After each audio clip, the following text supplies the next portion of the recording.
Welcome to episode 27 of ADS Aim Down Sights podcast. We have the amazing Next Gen Nero with us as per usual, and fantastic and always a joy. Was it hashtag big tex or little tex? I'm trying to remember. But we have Soul with us this week, and What's as per happening? usual. So we're gonna crack into it and just find out what everyone's been playing. But I just want to say a quick shout out to everyone in the chat. Thank you, everybody, for joining us. And please hit that like button, share it out. We're going to have fun. There's some great topics. And it's going to be a messy show as per usual. Yeah. All right. Nero, starting with you. What have you been up to? All right, so I've been pretty much enjoying the hell out of the new Mortal Kombat 1 expansion. The story was pretty short, kind of disappointing on that end. But as far as the new characters, man, I've absolutely been loving them. My guy Noob, I'm a huge Sub-Zero stan. I love Noob, so that's my guy. I beat Warhammer Space Marine 2 today. Absolutely Okay. amazing game. I have a review out on the channel here, on my personal channel, wherever you prefer to watch. Really great game. The campaign, I can't say enough great things about it. Remind me of the 360 era, the Gears of War era, just that grittiness. The PvE is dope, but the PvP is surprisingly pretty damn good. I actually think you would really like this one, Panda. The PvP is really fun. I like the different classes and stuff like that. Okay. So also, guys, we got a review code for Dark Light, a really dope indie game that just came to the Xbox platform. So I'll be playing a little bit of that. Trey Looks like a Pang good 2 game. was on set. Yes. It's a really dope game so far and challenging as well. But that's about it, man. I've been really excited for the Starfield DLC coming on Monday. Just Yeah. been playing a little bit of everything. You I guys don't know how I blame you. do. Yeah, you're very I don't know how you do it. Yeah, I don't know how I you do am it the either. definition of an ADHD gamer, man. Okay. I That's got what quick 40 resume games is for installed, me. and yes, I love Quick Resume. See, I got 40 games installed, and if you know me, that's a really big deal because I usually have about 50 to 60 at any given moment on my Series X, and just be jumping all around. But I'm trying to just lock in, and it's a lot of content coming out, guys. So Yeah. a lot of games, trying to knock out reviews and videos like that. So yeah, that's pretty much what I've been up to. Mm. Mm. Sounds like a good week, a really good week. You got some good gaming in there. I'll just send you my games and you can game for me. Yeah. Kidding. Just let me log into the Yeah, account. because you've been busy with it. Yeah. You've been Soul, busy with what have you been up to this week? Truth, familying. How about that?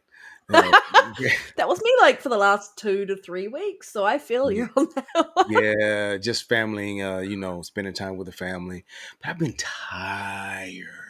Like with a capital T. I don't know what it is right now, but it must be something that's going around because I have been extremely tired. Very little time for gaming, and the gaming that I've done has been just a little grazing here and there. Back into Mafia, the definitive version, and it's pretty good.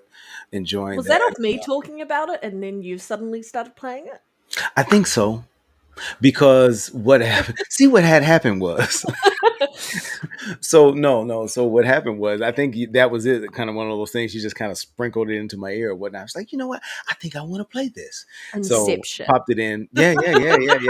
And it's been pretty dope. I'm enjoying it. Just jumping right into that world. It's been pretty cool. But just a little taste of it though. So, but I like what I've played so far.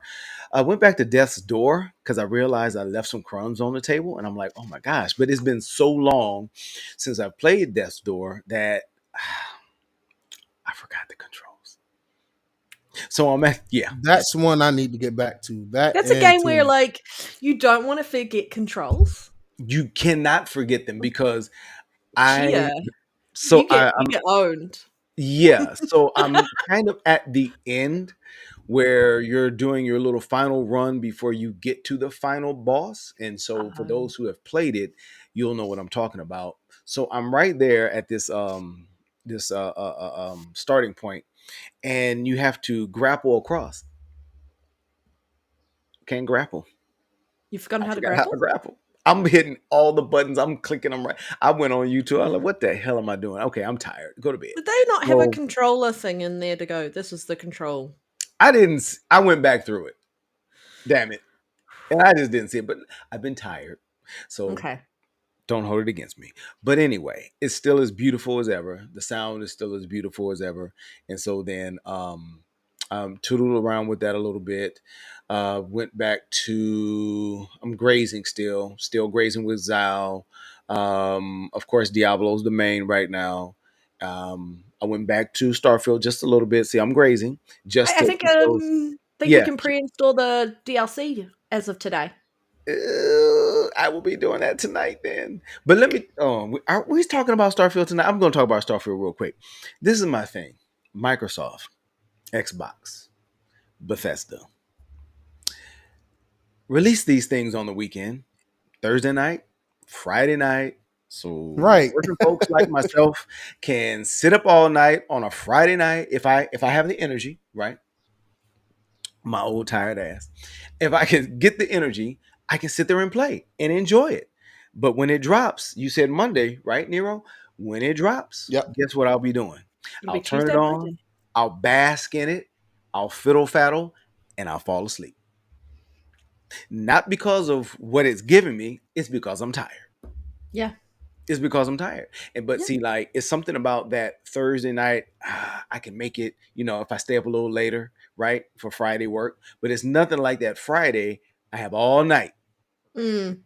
And then there you go. You muster it up to go ahead and play. So I really wish they would start dropping these things on like that Thursday or Friday as opposed to a Monday or a Tuesday because honestly, the kid is just tired throughout the weekend. It's just really hard to get in a good consistent gaming session and something like Shattered Space. I really want to I don't want to be bothered. Yeah. I'll probably put a sign on the stairs, leave me alone. Don't come up here unless it's an emergency. If it's a real emergency, where everything is, I've got somebody up here. 911. Yeah, 911. Call them, not me. No.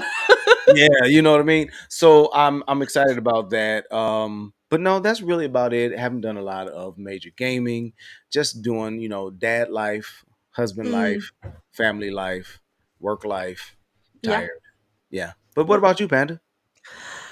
I feel like that was me. Like the last 3 weeks was just not finding any time to game, and when I Yeah. did, it was very minimal. Like I finished Mafia 1 last week, and I talked about that last week. I actually started and finished Mafia 2. Oh, really? Just the story. Whether I'm going to actually go and achievement hunt is a different conversation. So yeah, finished Mafia 2 this week, Huh. and I was deciding what I want to play next, whether I want to play Mafia 3 next, and I was actually like, you know what? I am gonna go in and start playing Red Dead Redemption 2 because I Mm. started it.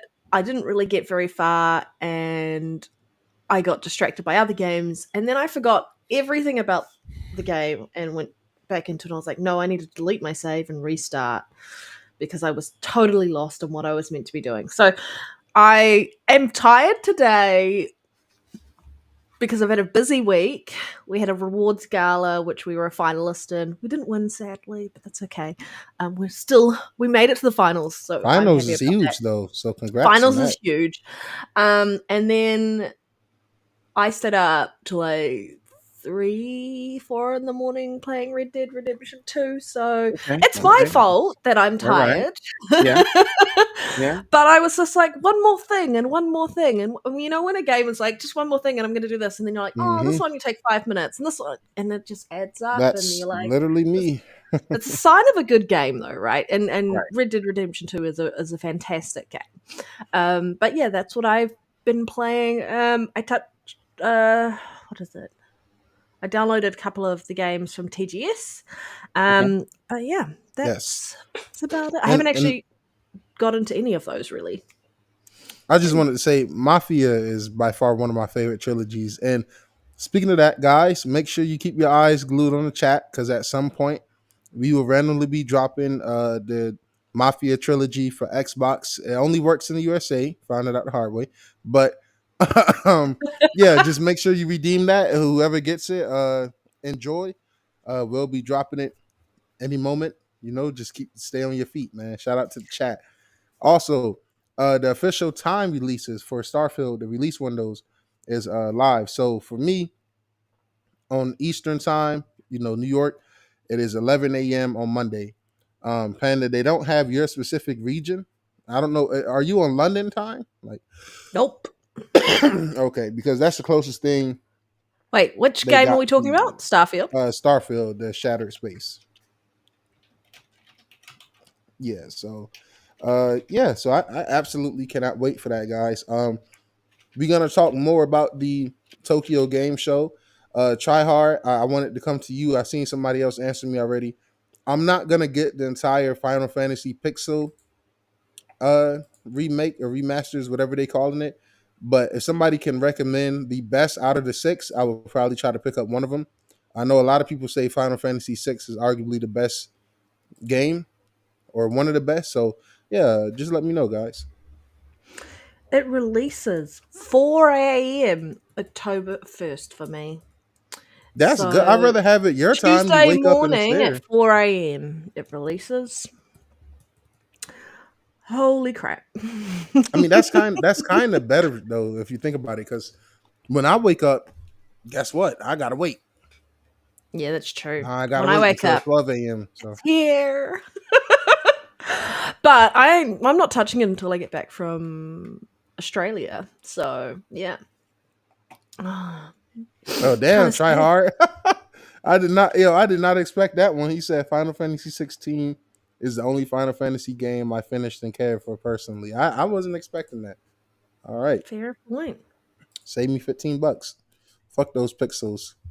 That's what they should have brought over here. They're gonna give us those fucking pixel remasters. Don't get me started trying to drip on dabble shit.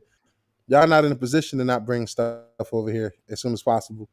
Yeah. Get 16 on Xbox and I might check it out. You know what I'm saying? You might get my money. You know what I'm saying? I might indulge, even if it's just a little bit. Okay. All right. Well, Sol will be back. He's just having some sound issues. That's why we were a little bit late starting. We were trying to fix those sound issues for him. So hopefully he won't be gone for too long.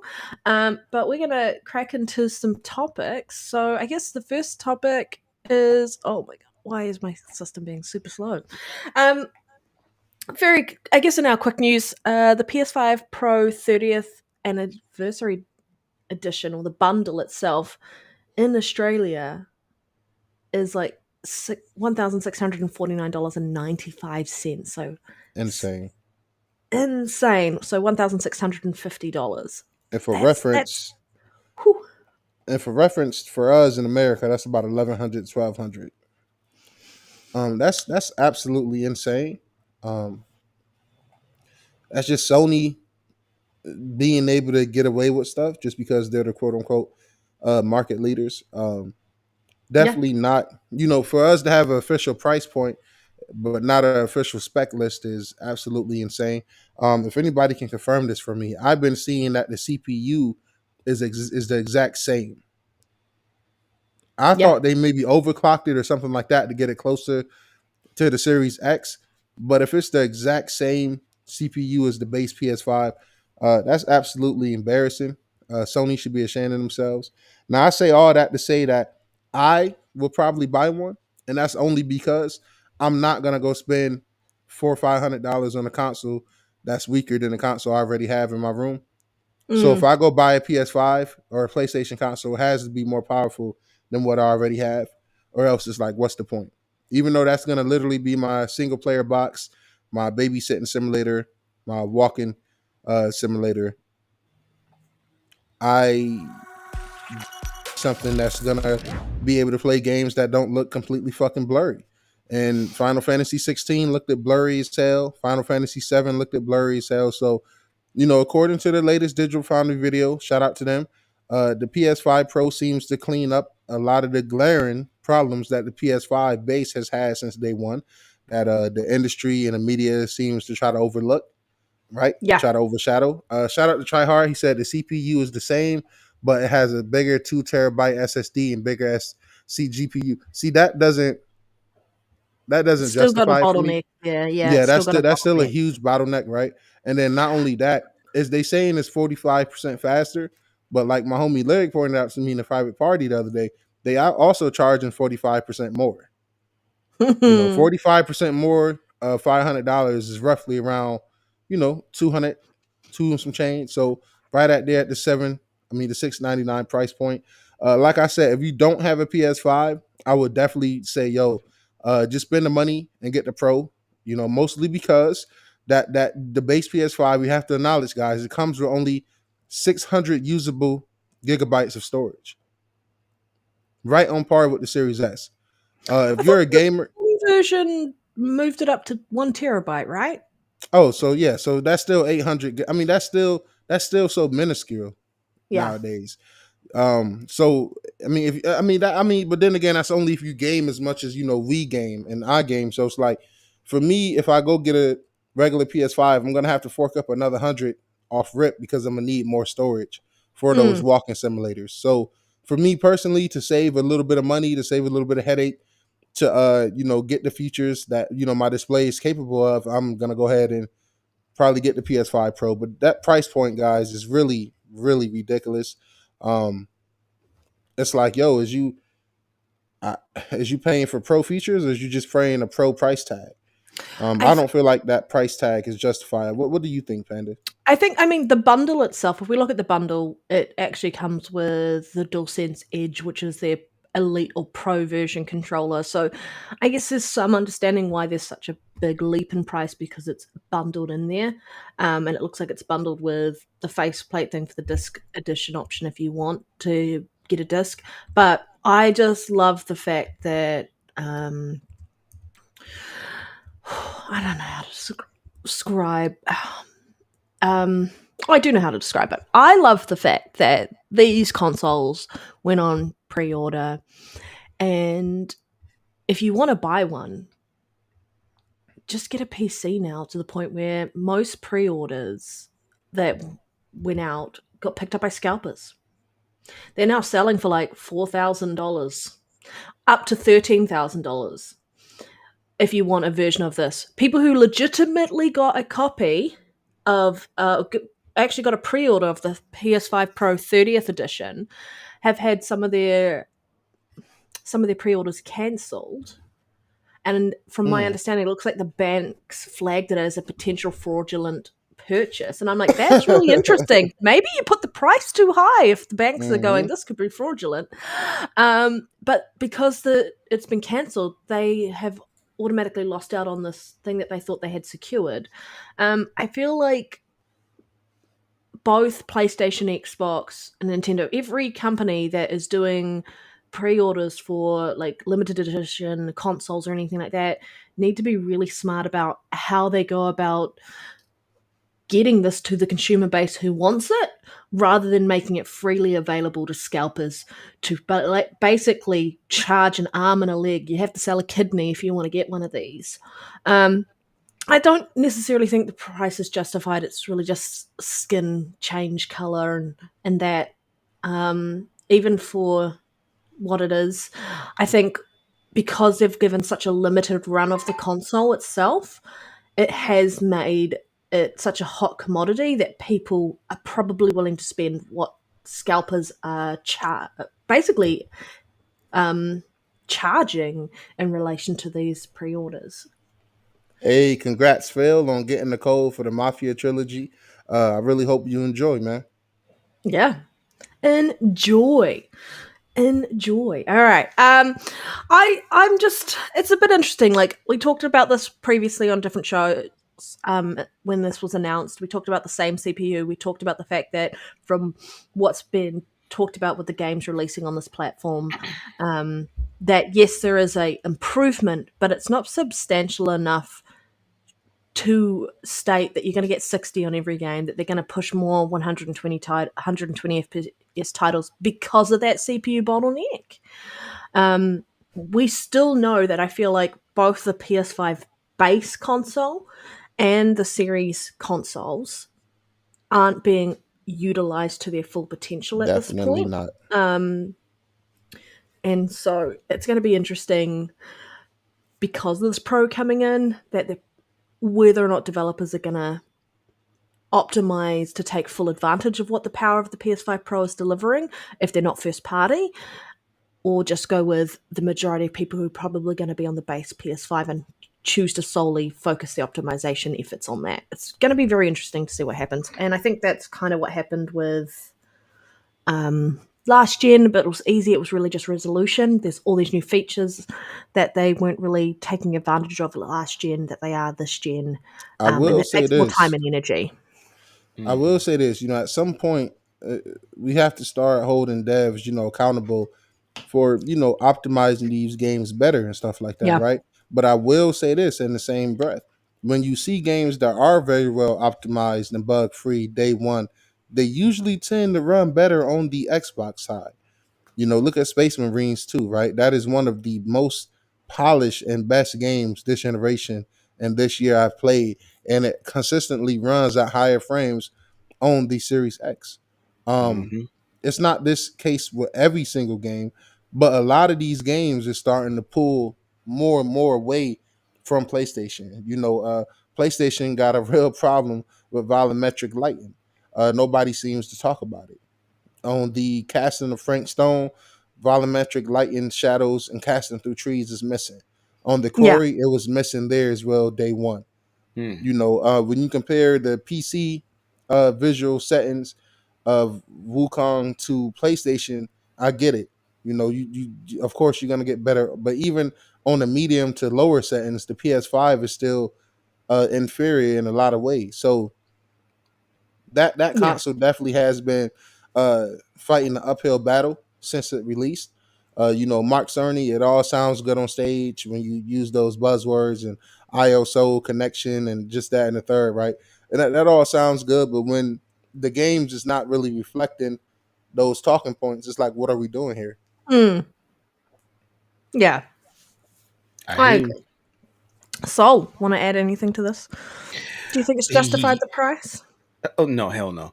Uh, no, and the thing is, I had a five, and I say had a five because of as Usher would say, situations.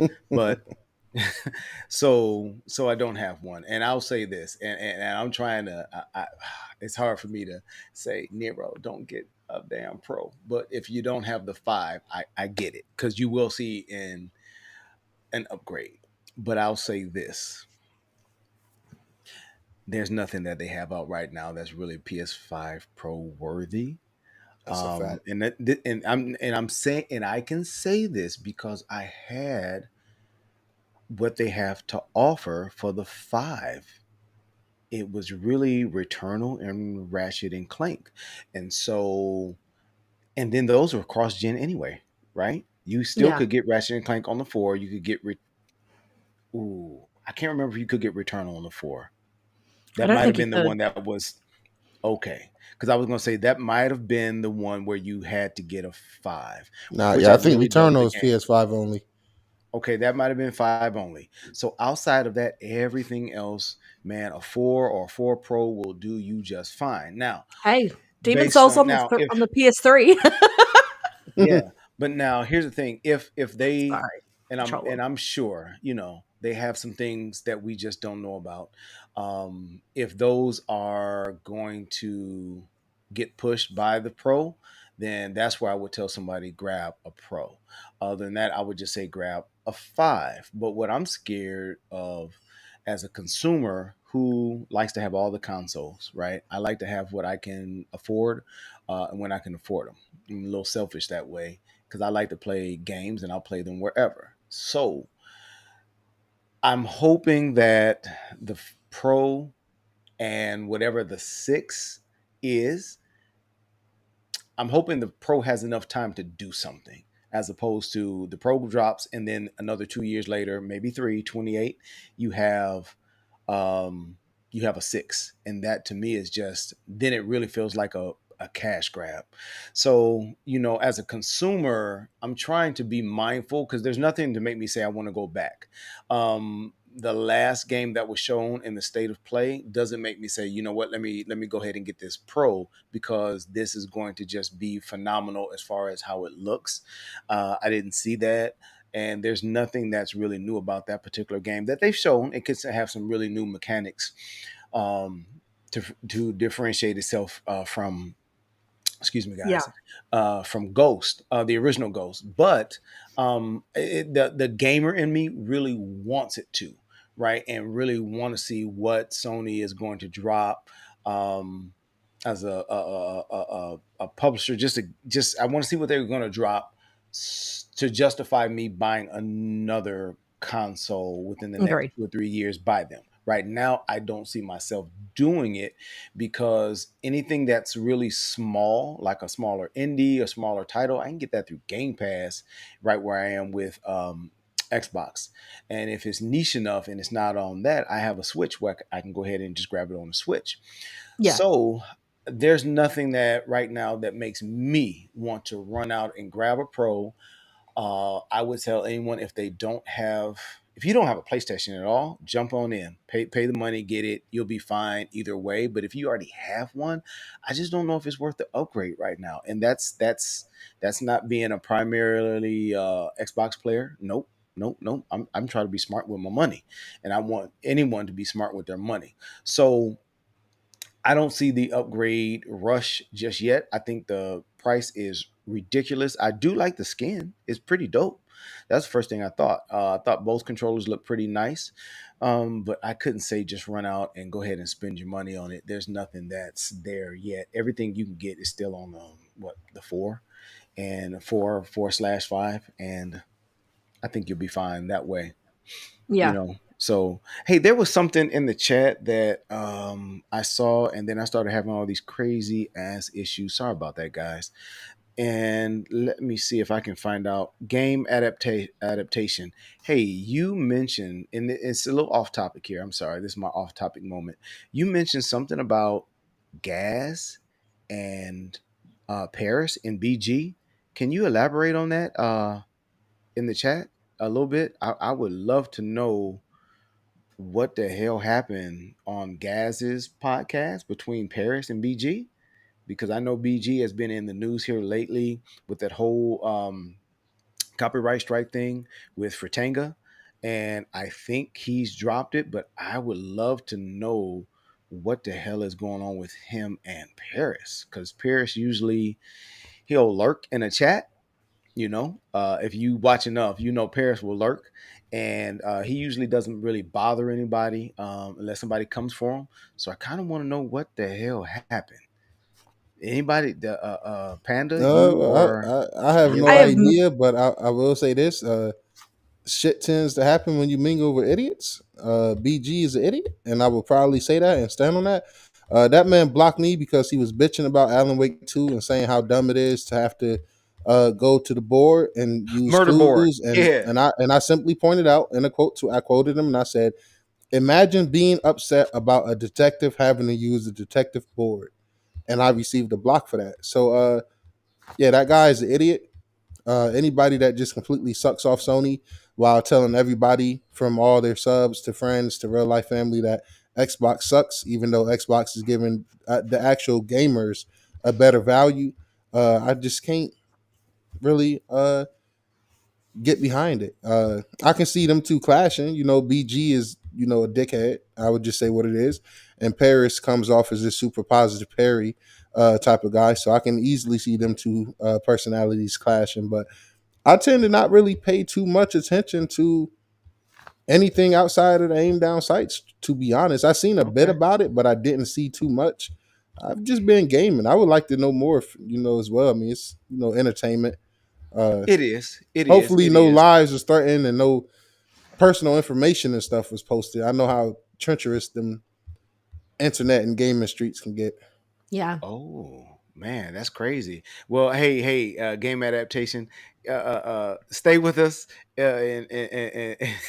but keep us informed because that is interesting. And Oh. I don't know. Here's my thing. This is people, good people. This is about games, and we should be having fun talking about the games that we love if you want to talk shit about the consoles that you love to play on or whatever it is, it should all be friendly and fun. It should never ever get personal. And it's like rules to certain things, right? And some of you will follow me on this. You don't bring family into anything. I Nope. don't care what it is. Not a joke, no nothing. Wives, kids, they're off limits. So if I'm reading the chat correctly, if he did mention his wife in any form or fashion, I can understand being like, yo, we're not crossing this line. And so, my thing is there's a lot of people who have Twitter fingers, what I like to say, and they do a lot of talking. But I guarantee if people rolled up on them, right, and you don't have to be some big guy or whatever it is, but I guarantee if somebody rolled up with the energy that they're serving, they probably not would not return that energy. And so the thing is, it's like my thing is, if you're not gonna stand on it in person, then you probably shouldn't say it. Mm. Then let me just say that, because there's some things I see sometimes and I'm like, would they say that in person? Would they call them these names in person? Oh wow. Well, yeah, Paris normally doesn't want to do anything in on the screen. He likes to do things behind the scenes. He even approached Dreamcast guy the same way about some foolishness that he had him reeled him into. He kept mentioning his name and some other things, some falsities. And Paris was like, yo, hey, there's some things you can go ahead and jump in, but not certain things you got to leave them alone. And old dude kept doing it. And so it became where everybody knew about it for the most part. And now it looks like this is the same type of thing. Hey, it is what it is. Thank you for keeping us informed. It's very interesting. Whether you like Paris or not, the one or two times that I've kind of talked to him through a chat or a guest chat or whatnot, he's been real cool. Enjoy this conversation for what it was. Paris is not going to be your diehard Xbox guy or your diehard PlayStation guy. He's just a gamer guy. You have to understand he does his kind of funny thing. He does his Microsoft thing. And Paris is not about to mess up any opportunity that he might have to get into the gaming industry in another capacity. He's spoken of what he would like to do as like a dream job, and it ain't this for the most part. So he's not going to put himself in a position to miss out on some bread. You feel me? So he's not I going will to say counsel. this. I don't think Yes, he's going to okay. counsel war or anything like that, right? Not. He's not really going to do that to an extent. And so I don't think. And I'm just going by something I saw in the chat, and it's not that an expectation. I think sometimes people don't like Paris because he might sound a little preachy at times, right? And he might sound like he's over here and he's over there, but at the end of the day, he's for himself. And if he can get to that dream job, he's going to do that. He's not going to be like maybe like us, maybe a little bit more on one side or the other. He kind of, stays Threads the line. middle-ish. Yeah, he kind Yeah. of threads the line. And I'm okay with that. And I saw somebody say that's a grifter because he doesn't, if you really listen to him and watch him, he's not going to do anything to try to pull you to one side or the other. And maybe I just listen to him differently. Maybe and I'm not enamored with him or anything like that, because I remember at one point in time, I used to kind of be like, Paris needs to pick a side, baby. But then I got to thinking about things like, first of all, Should I still be like that? yeah, no. So I so I can understand that aspect of like, hey, look, like Nero is a Bills fan, right? I try to I don't even understand why. Very, very quickly, I'm just going to say, if he Yeah, is for himself, then he can take criticism. Criticism against himself is fine, but when you target other people's family outside of that that's conversation, something different. which is my biggest issue with when we're dealing with Twitter and we're dealing with Hmm. people just The online and personal such, attacks. it's Yeah, just the personal. Yeah. absolute disrespect to realize that on the other end of that screen, you were talking to another human being. Yeah, I will say yeah, this, like from the outside looking at it, it just seems like a bunch of jealousy. You Yeah. can take two routes, right? As a young black yeah. male that's trying to get Thank you, into Reese. gaming, I love it. and yeah, fuck you, Reese.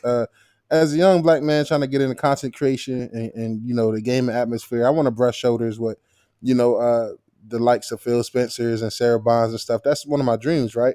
It's the whole Right, reason I right, do this, right? To meet my idols and meet people I look up to and get a better understanding of the industry.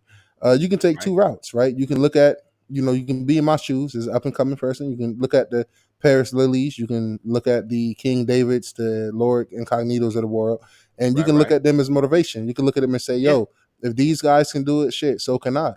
You know what I'm saying? You can look at that as motivation and you can Yep. go, use those guys to push yourself forward so you can be in the same rooms with them guys, right? Or you can take the bitch route. You can take the Ooh. BG route, which stands for bitch gamer, and you can just be a jealous prick. Cause that's what it. I don't be in tune with these guys. Like I said, when I got blocked for pointing out people being mad over a fucking detective board, I said, yo, these dudes is not real gamers. Their entire personality is hating on a brand of a brand in which country they live. None of these guys will step foot in Japan, let alone go Mm. live over there. But they want to dick ride the Japanese company. That's always funny. But a lot of it comes down to just jealousy. People wanting to be where the next man is at instead of wanting to go work hard and get next to that next man. They want to just be that next man. So I don't understand how anybody can be having petty beefs and going back and forth on podcasts with all this great fucking games coming out, Man. yo. Like everywhere you look, it's a great game to play. Like it's Yeah. literally Facts. nonstop, game after game after game after game. So shit, the day I go sit and argue with a motherfucker on the podcast instead of cutting on my Xbox, man, that'd be a cold day in hell, man. That's Right. my take on it though. Yeah, so that is, and you're absolutely right. I'm sorry, Panda. I think you're absolutely right with that take, man. It's just kind of like, you know, you don't want to do it, but I am also of the mindset of you can try to stop that shit in its tracks. Like, okay, let me get on this plane. We're gonna have to have this conversation. I didn't want to have it in public, but we can't have it in private because what you're not gonna do is you can talk about me all you want, but now you cross the line when you start bringing in family and things of that nature. Mm-hmm. So, like Yeah. I said, certain things you just don't do. You shouldn't get that angry about games and how somebody feels about it, or if you did a copyright strike and somebody thinks that's a B move and all that kind of stuff like that. It is what it is. I mean, because at the end of the day, he did do it. And then it's so crazy though, because when you watch some of yeah, I know, adaptation. Thank you. See what you did. So, Alex has been following this thing, right? And I've been right there front row with everything because I'm like, yo, this is crazy, right? And even myself, and I don't know anything about all this, and I'm learning about it, but I'm like, a copyright strike for what? And so when I watch the clip, I'm thinking like, dude, this is like normal. But then, Alex is pulling receipts and receipts and receipts and receipts. And it's like my man was happy that he did that. And I'm like, yo, that's foul, right? And so whatever went down, Paris probably had something to say about it, like, yeah, that's pretty foul. And next thing you know, BG probably fired back at him, and who knows? But I would love to see. I'm going to try to I, find the replay because I I think it want to just know. goes to show the character of a person if they're willing to do that crap. Talk And to it him. means that they have no integrity, in my opinion. And you shouldn't pay attention to them, because if they had integrity and they want to lead by example and they want to be a pillar in the community, you don't do that sort of crap. And you don't do it to be vindictive and all of this stuff. It's just the reality of the situation. But we're gonna get back into topics. Yeah, Hello, let's get back Umbra. into it. Let's get Um, Umbra. What's up, baby? What's good? What's good? What's good, bro? thank you, Reese. Hashtag make Nero beat Sonic. I just had to say that out loud just Yeah, to fuck you, to Reese. piss Nero off. Yeah, Um, make Reese Now, beat now, Alan Wake. Nero. We don't treat our our family like that. Nah. Reese know what it is. It's personal. Screw Reese. Oh, Forever and oh, ever, ever and ever, ever. So forever, look, the, ever. the next quick piece of news, man, I would love to highlight. Warhammer 40k Space Marines 2 had the biggest launch on Xbox for a Warhammer 40k title, even with its early access launch. That's absolutely huge, man. Great games just deserve to be great and thrive. And it's nice to see that this game is having such a successful launch. For it not to be in Game Pass as well. You really have to look at that, right? Um, Now we just had Warhammer 40k Dark Tide, and that was in Game Pass. And this was not in Game Pass, and it still had a bigger launch on Xbox than the game that came in the Game Pass. So that's absolutely huge. Congrats to them. It's an absolutely amazing game. Like I mentioned earlier when we was doing the introductions. Once again, I have reviews up on this channel and my personal channel, so feel free to check that out. Did you guys have anything to say about this huge historic launch for I Warhammer? just wanted to quickly add that across all the platforms this game launched on, it sold over 2 million copies in 2 days. That's great. Fantastic. There is clear evidence that gamers are hungry for a very specific type of game. We saw that with Black Myth Wukong. We're seeing this with Space Marines. Some of us are just tired of live service games. And we just want to Definitely. go back to not playing live service games, because Mhm. these games are great palate cleansers, so you can go back to live service games and have a Mhm. mix. And they're not super bloated open world games that take hundreds of hours to complete, which is really nice as well. So shorter experiences are a nice palate cleanse, and I feel like we need more of that. And if that is something that you really like to do and play those types of games, obviously these companies pay attention to the money, and you just need to vote with your wallet in this respect. Mhm. Yeah. Definitely. Yo, Lyric, thank you for You said the something right there. $2 super chat. Hashtag make Nero beat Sonic, make Sonic great again. Listen, I will be playing Sonic Shadows Generations coming next month.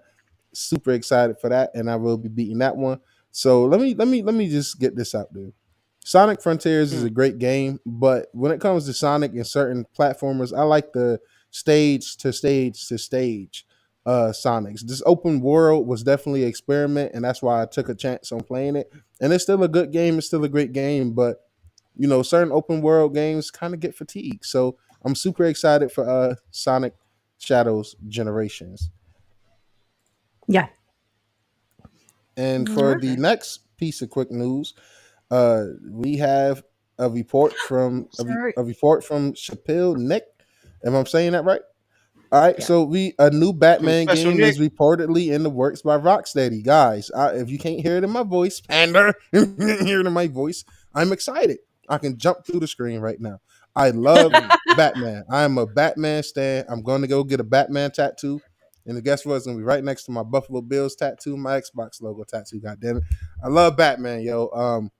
This is great.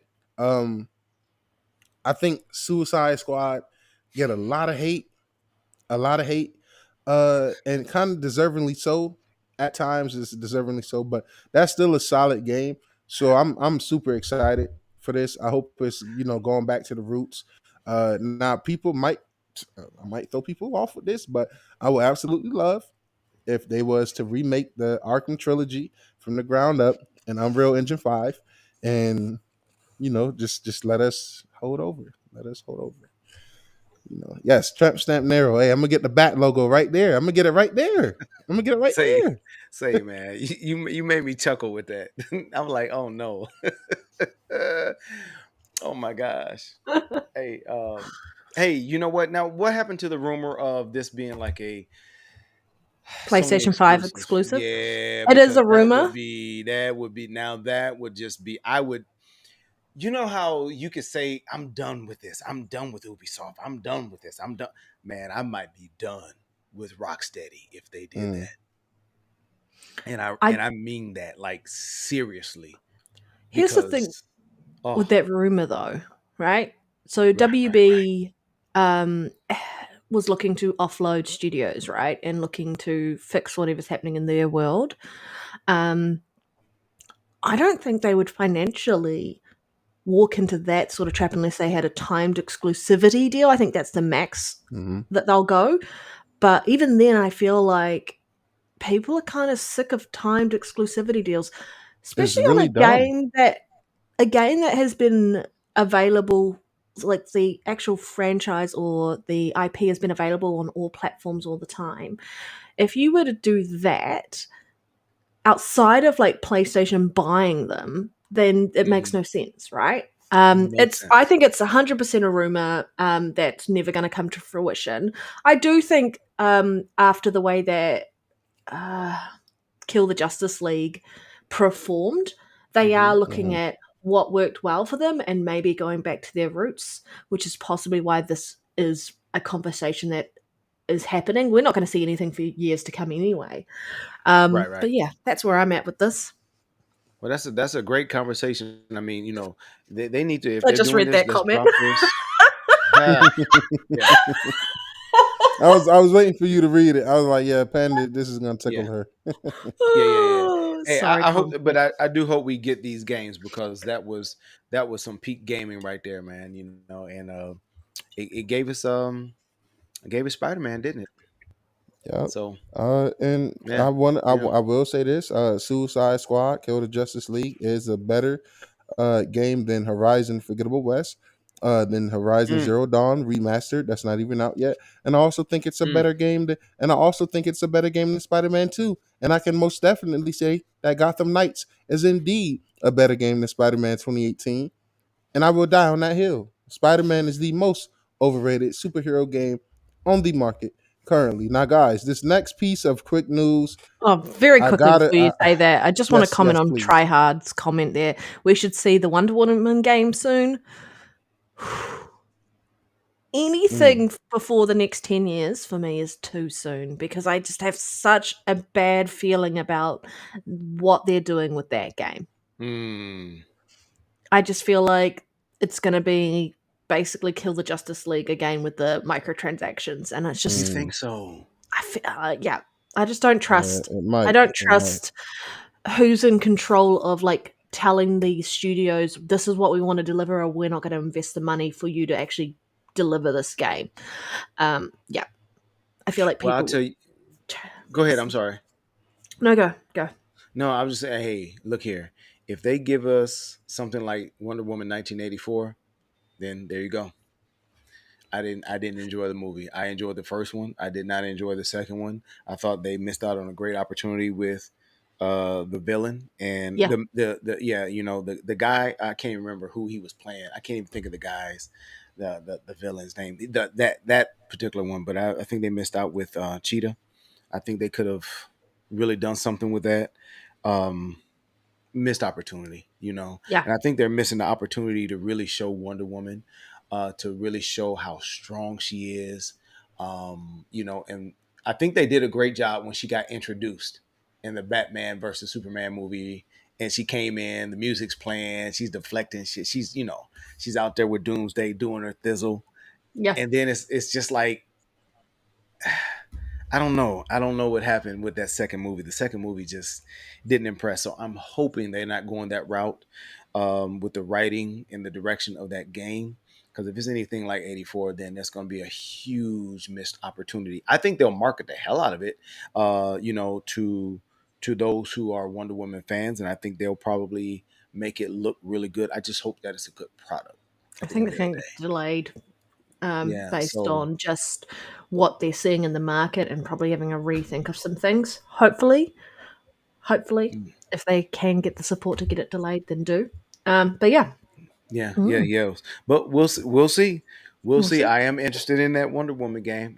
So because there's a world of opportunities with other characters that can be introduced, little subplots weaving in and out. Within her own her own little rogues gallery, or as you would say, a lot of people would get introduced to a lot of new characters, and there's a lot of opportunity there.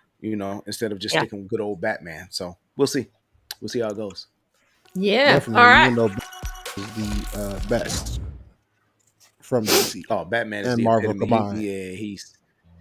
And he is the Oh, hey, only hey, hey! hero What? to Ho, have ho, his own ho! Hey, hey, Hollywood hey, hey, hey! star. What? Hey, hey, I'm just saying. I'm just saying. I'm just Damn it! saying. Now you watch your mouth, young man. You watch your mouth. Now hold on. Hey, Now you said hey, you hey, said hey, in the hey, Marvel hey, universe, man. Now we talking hey, about I'm a hey. cinematic universe, or we talking about comic books, or where are we going with this conversation, man? I'm Because talking about. I'm I need talking a about every haircut. I damn need to put thing. this shit back It's not. on. It's not. It's not a Oh, person. It's not a person in Marvel. Batman can't beat with proper prep time. But look, look, look, look, look, oh, look, see, look. man, Look, yo, you're not one of those, man. Come nah, nah, on, nah, nah, nah. Look, look, look. We not gonna do it. We're not gonna do that. Look, look, look. let's not Look. do This that, next. man. Come on. We're not gonna do it. We're not gonna do it. We're gonna move forward. Yep.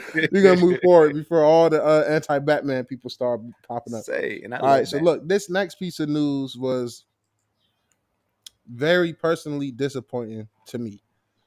We have to do better as gamers and as an industry as a whole at supporting good games that deserve to be supported. So, Don't Nod has published a report for their investors. Both Jasant and Banisher has performed below expectations. That is very disappointing, right? Jasant, absolute masterpiece, I love beautiful that game, game. Yep. absolutely beautiful game. One of the Yeah, it was dope. only Unreal Engine It's 5 on, it games that use Lumen and was Nano. the Game Pass as Um, well, right?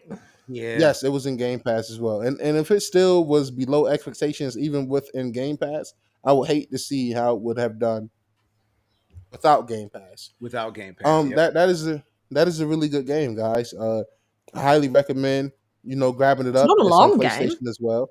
Yeah, it's not a long game at all. If you're on PlayStation, I'm sure the haptic feedback will be really dope with the rock climbing mechanics. And I'm currently actively playing Banishers Ghost of New Eden, and this is a really, really good game. It has that double A kind of like jank to it, just a little bit on the animation side of things, but it has a lovely atmosphere, great voice The acting, a music. really dope world. The music is really good. It's very intriguing. Big Mad Mo. I'm talking about Banishers Ghost of New Eden. It came out earlier this year. Really, really solid game from what I've been playing. I want to Um, play that game. I haven't played it yet. Stay tuned for the full review, and it's really dope, Panda. I know you're gonna like it. Oh Just the yeah, I'm story definitely as gonna a love it. whole, the romance dynamic, the choices, and you definitely get to choose, choices in this game. And I can't wait to see how they play out. Just everything about it is just really dope. Oh, this isn't the only one. Like, Ubisoft is also in the same situation where a lot of their games have Yep, underperformed. I'm going to Yeah, be real honest and say, like, look at what the economy is doing, and definitely. people can't afford to buy games day one anymore like they used to. hmm For me, I can't afford to. I have to be no, really selective now because my mortgage went up by some ridiculous amount of percentage, and it took like $300 or $400 off my paycheck straight off the gate just by going up every fortnight. And I was like, damn, that's $300 or $400 that I could be spending on games if I wanted, or putting into savings or doing whatever I wanted. And it's just gone like that because of the economy we're in. And so people can't afford to do that. And it's like, this is why it's happening. And so sometimes they shouldn't be spending a heap of money on trying to deliver these massive games, hoping that people are going to spend all this money to pick it up day one. Do smaller games for now that cost less and deliver on, and you'll get more return on investment because you're not going to be so out of pocket. Yep, Game Pass is a blessing. Such value, agreed. yeah, it is I a agree. huge blessing. Let me tell you something.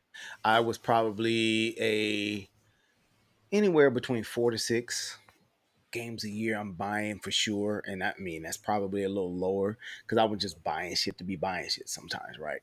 And now it's like, nah, nah, Definitely. nah.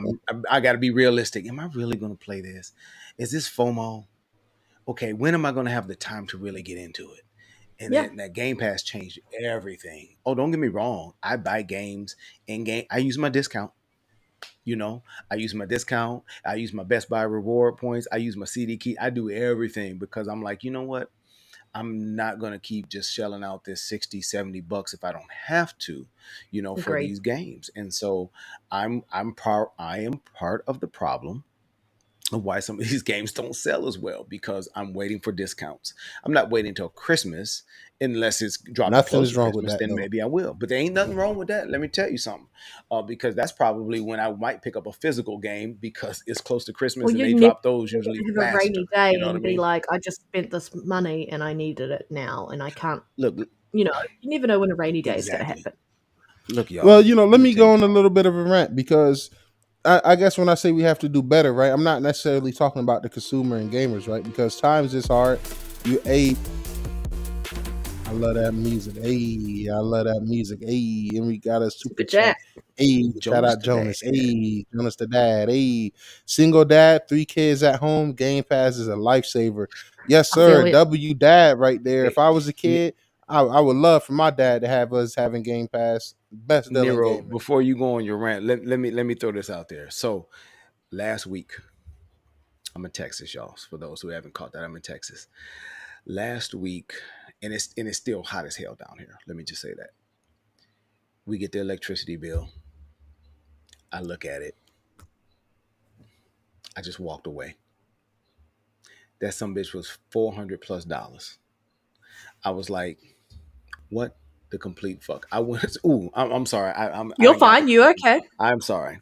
So because that it touched my soul that bill was so dang high, right? And so I immediately go to my wife. I said, "Babe, you see the bill?" She's like, "No, I haven't looked at it." I said, "Just go look at it."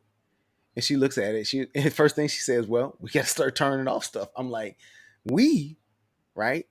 And Mhm. I'm just thinking like lights on here, lights on here. I'm looking at everything. I'm just like literally going around unplugging stuff, right? I'm like, Mhm. no, no. And it's not so you can go and game. It's just that people don't have the money. Gaming is Definitely. not a priority. Gaming is it's an escape.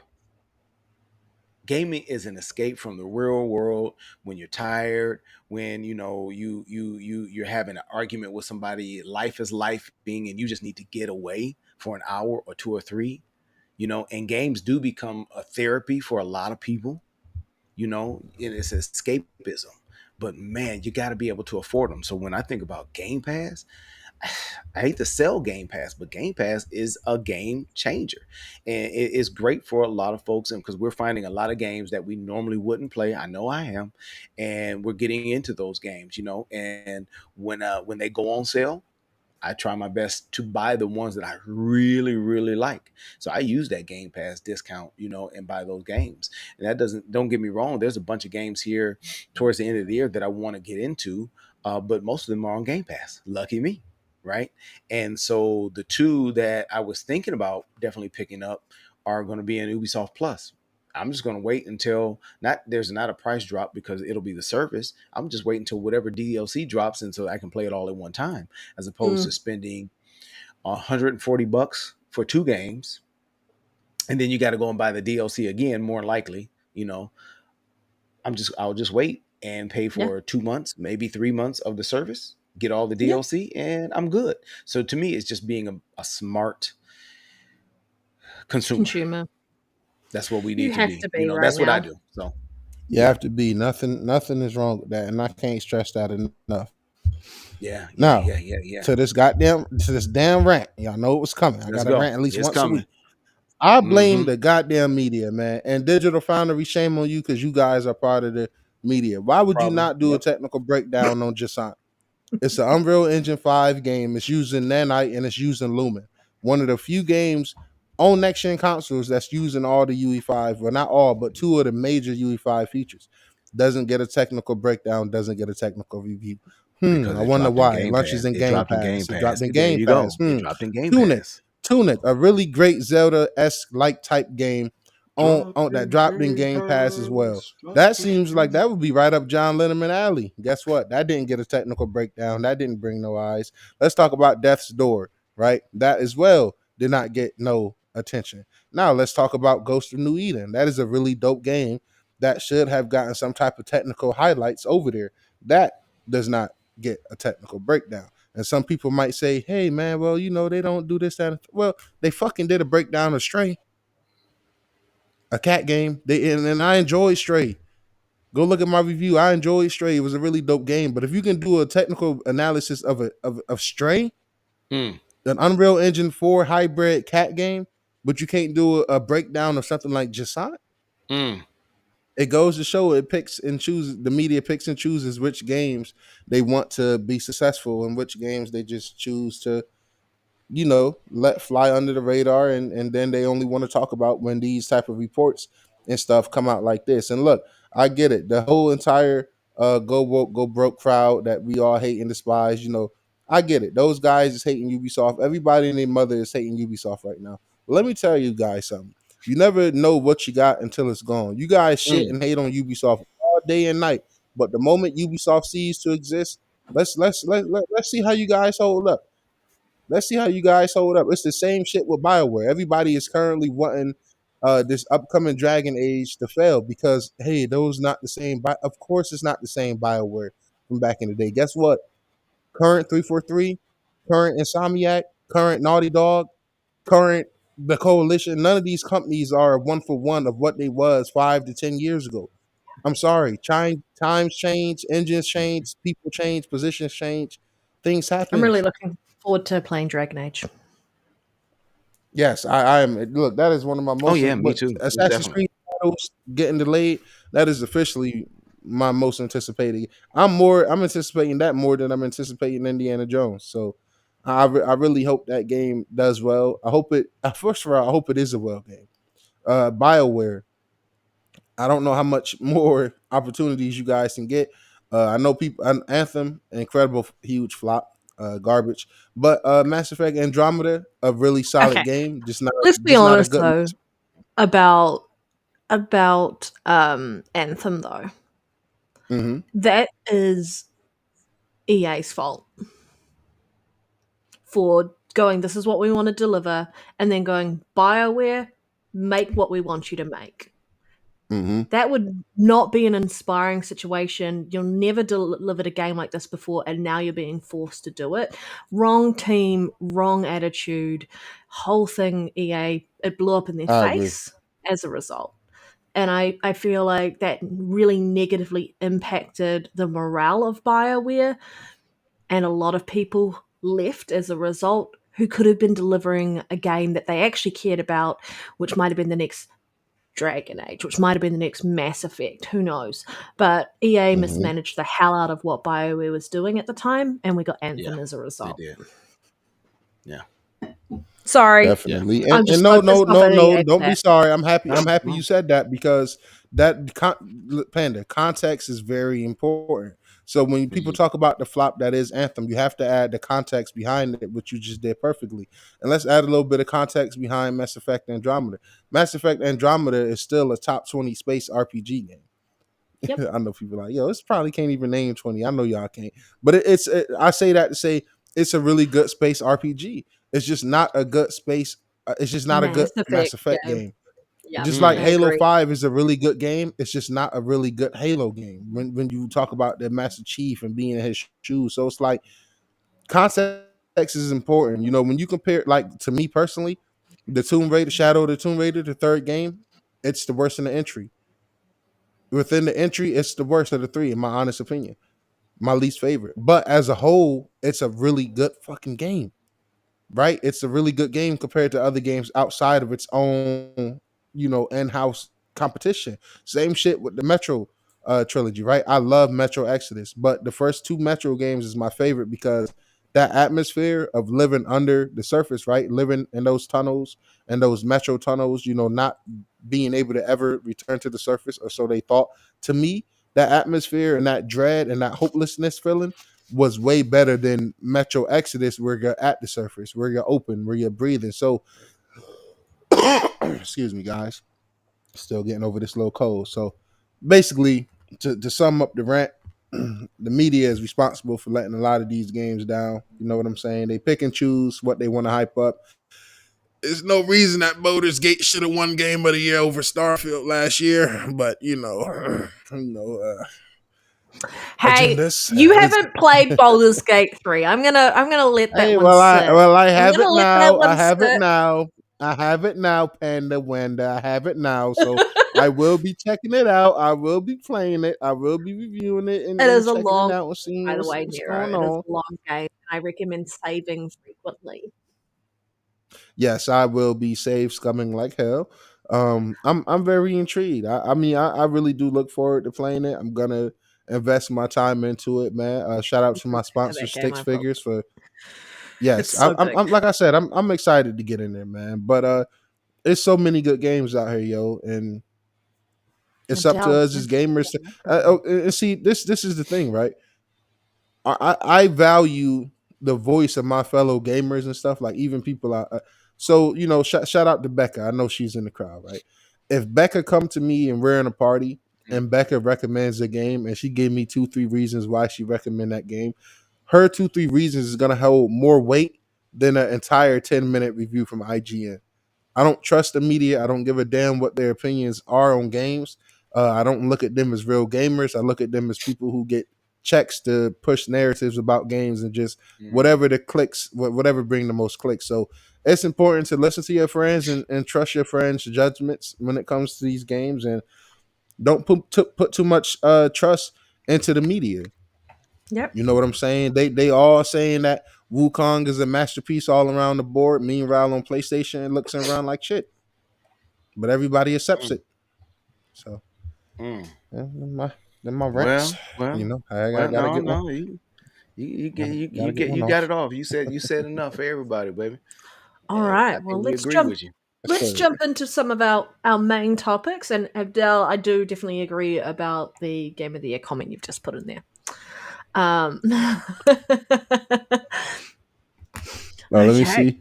Let me see what he say. It isn't Hey, funny that's that a fact. Hey, that's a fact. Hey, Clue. Hey, Abdel. Hey, that's a fucking fact, brother. That is 100% a fact if I ever seen one, yo. My soul. I thought Hey, you'd like Panda, that, Nero. real quick before we get into it, I just gotta highlight this. 11-bit Studios Frostpunk has sold over 350 copies despite being in Game Pass. That's pretty good. That's huge. That's absolutely huge. Everybody says that Game Pass cannibalize sales, which is bullshit. And this game is very niche. You know, This is it's on akin, PC, right? Because it still hasn't come and it's to only on console yet. PC. Yes, Yeah. yes. So, yep. But my bad. You can lead us into the main topics. I just had to No, get that you're off okay. because people always say that we don't buy games over here. I'm so sick of that narrative, man. You know, it's just such a dumb narrative. Well, you know, they know they When can spread games that over narrative there because continue people to are not flop going to and go and fail. fact check that. I think it's You hard know, to look at it and go, you don't buy this and you don't buy that. And when we're all gamers, and some gamers do buy games and some gamers don't. Whether or not you're invested enough in a game to purchase it is just Mm-hmm. your own conversation with yourself. yeah. There's plenty of games that I won't buy because I just have no care for it. But other people would love to buy that game. So Mm-hmm. I think it's very subjective, and I think it's rude to say you don't buy games because you're part of this community, and this is because you all rent their games and everything like that. I'm like, PlayStation looks like they're going to have to admit that you don't own shit if you buy a digital game on the Mm-hmm. PlayStation Store, right? Mm-hmm. Because it's all licensing, and they could take that away from you at any given moment, change your access to that game. So you're Mm-hmm. also renting when you're talking about digital sales. The only people who Mm-hmm. aren't are people on PC who can like get the no CD patches and all of this and mod their game. And so they're the ones who actually really own what they've got there in comparison to people on console. We're at the beck and call of Microsoft and PlayStation or Sony in that Yes. regard. And people forget that. So if you complain about Xbox gamers renting their games, what do you think you're doing on the PlayStation side? Reality check. Mm-hmm. Big facts. Mm-hmm. All Facts. right. Sorry, just but grumpy at a very particular part of that toxic side of their community who gatekeep what it means to do anything in our hobby. Okay, so topics. With Final Fantasy 16 and Final Fantasy, I can't even sentence now, 7 Rebirth missing profit expectations, Square Enix has cancelled a number of games and is working on a new multi-platform plan for PC and potentially Xbox and the next Nintendo console. Is anyone surprised by this? Like, we've heard time and time again about the rumors that it hadn't performed as well as it should be, and then Square Enix kept saying it hadn't performed as well as it should be. People get their heads in the sand and said, no, that's not the case, even though literally telling you that this is what's happening, and they're trying to ignore the fact that Square Enix has said that they're going to be looking at more of a multi-platform strategy moving forward, which means that they'll be releasing day and date PC and every other console that they can so that they can maximize their profits in that regard. Sol, I'm going to throw to you. What are your thoughts on this? Yeah, they're cancelling some games and they're going to be looking at how they go into that multi-platform strategy that they're looking at. This is what I don't understand. I don't understand why they just won't say and Xbox and Xbox and And Xbox. I don't understand it. And so you go to one publication and you're like, okay, maybe that was just how they interpret it. And then you go to another, and you're like, there's no mention of Xbox. And they might include Xbox. And I'm thinking, so you still want to potentially miss out on X amount of, units sold. I don't understand the reasoning. Third party games should be everywhere. I'm not a Final Fantasy fan at all. Never played one. I seriously doubt that I'll pick one up. I think they're dope looking, and it's the type of game that I will watch someone play. I've actually sat and watched gameplay, but not for me, right? But I just don't understand for the life of me why they would continue to put themselves in a position to not make more money. Because at the end of the day, that's what they need to do. They need to make more money because they lost out on so much money by making sure that it was just over there, being money headed by Sony. So we know that they'll go back home in a sense to Nintendo. But why we're not seeing the Xbox part, I have no idea. Now, I do know since they're under this new leadership, I think this young leadership is like, hey, forget what you guys are talking about. We're doing something different, and we're going to get this money. We're going to get this bread. But just put it out there. Let the gamers know, hey, you can expect to get this over here as well. And so I can't fathom why they are still not getting their messaging together about that. And maybe Xbox has something in the works and they want to make this a big deal. I don't know. But at the end of the day, I hope they don't miss out on more money because they're going to find themselves in a bad situation if they continue to go down this road and not put those games over their damn date on Xbox as well. So yeah. I don't know. Yeah, I've never been a big Square Enix Final Fantasy guy. Some of their older titles, not Final Fantasy, but just some of their Square games. So I'm kind of either take it or leave it with Square. But they need to do something, or they're gonna get left behind. How about that? Yeah, I agree. I agree 100% with what you're saying there. Nero, what about you? Anything different you want to add? No, I'm just here to say I told you so to all the Sony fanboys and all the Final Fantasy fanboys. I've been said that Final Fantasy 16 was going to flop over there, and Final Fantasy 7th Rebirth was going to flop as well. So with them coming out and admitting that they missed the profit expectations, it's pretty much confirming what I've been saying since day one. PlayStation fanboys do not buy games at the rate and attachment rate that they want people to think and to believe. Now, I really wish that Final Fantasy 16 and 7 would have came, at the Xbox Tokyo Game Show, which we'll talk about soon. But it's dope to see them making little strides and efforts to get more and more games over here on Xbox, along with some of the more sought after games that don't only come over to Xbox, they also come in the Game Pass as well. So I'm hoping that this partnership and more openness to their games can help save them. Hopefully, it's not Yeah. too late. I will occasionally support their games. I'm not no huge Square Enix fan. I'm not no huge Final Fantasy fan, but I trust friends' opinions. So if somebody was to recommend 16 to me and say, "Yo, you should really check it out," if I see it on sale, I'll check it out. To me, it just looked like a Fantasy May Cry 16, but that's my opinion on it. Fantasy Maker.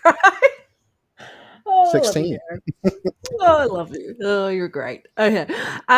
I agree with both sides of this. Anyway, with both of what you've said. I also think if we look at the strategy that PlayStation has been going with, they've been trying to lift and shift the people on the PS4 over to the PS5, right? Because Final Fantasy 16 didn't come out on the PS4, it was PS5 game only.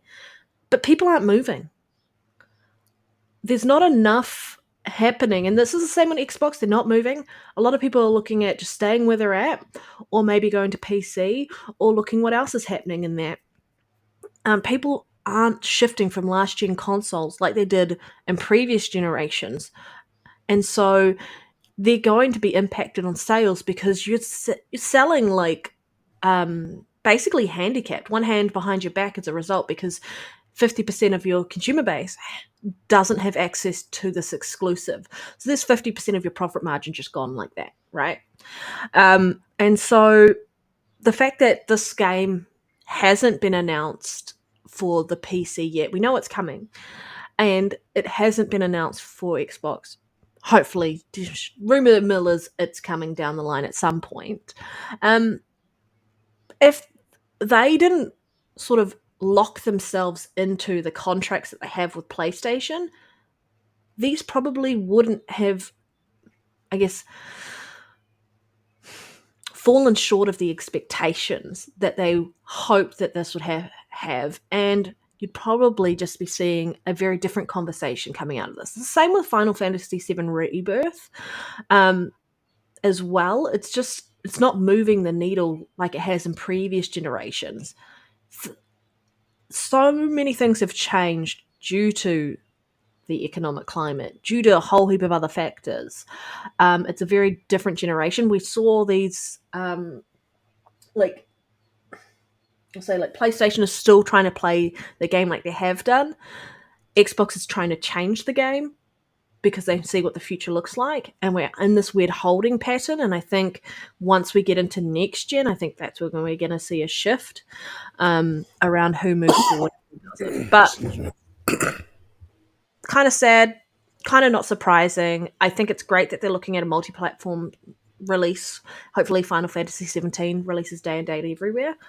But I'm not surprised. And I feel like Square Enix made a bad deal and thought the money bag from PlayStation was going to be worth it, and thought, like previous generations, it was going to do what it was going to do with numbers, and they were going to make back the money that they wanted to make or hit the expectations they were going to hit. It's not the same generation as previously. It's a very different generation. I agree. Yeah. It's a different generation of gamers. It's Yeah, a different 100%. generation of so Consumers. that's the thing, and that's what I like about Microsoft and what they're attempting to do right now.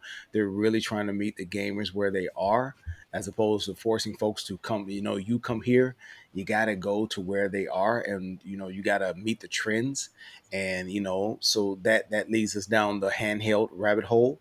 That Oh, leads us down. yes. That leads us down the put your games everywhere.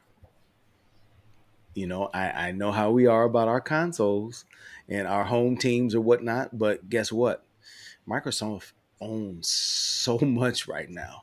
They have to put their games everywhere. Yeah, they do. They're not going to force anyone to come anywhere. Let's just be honest.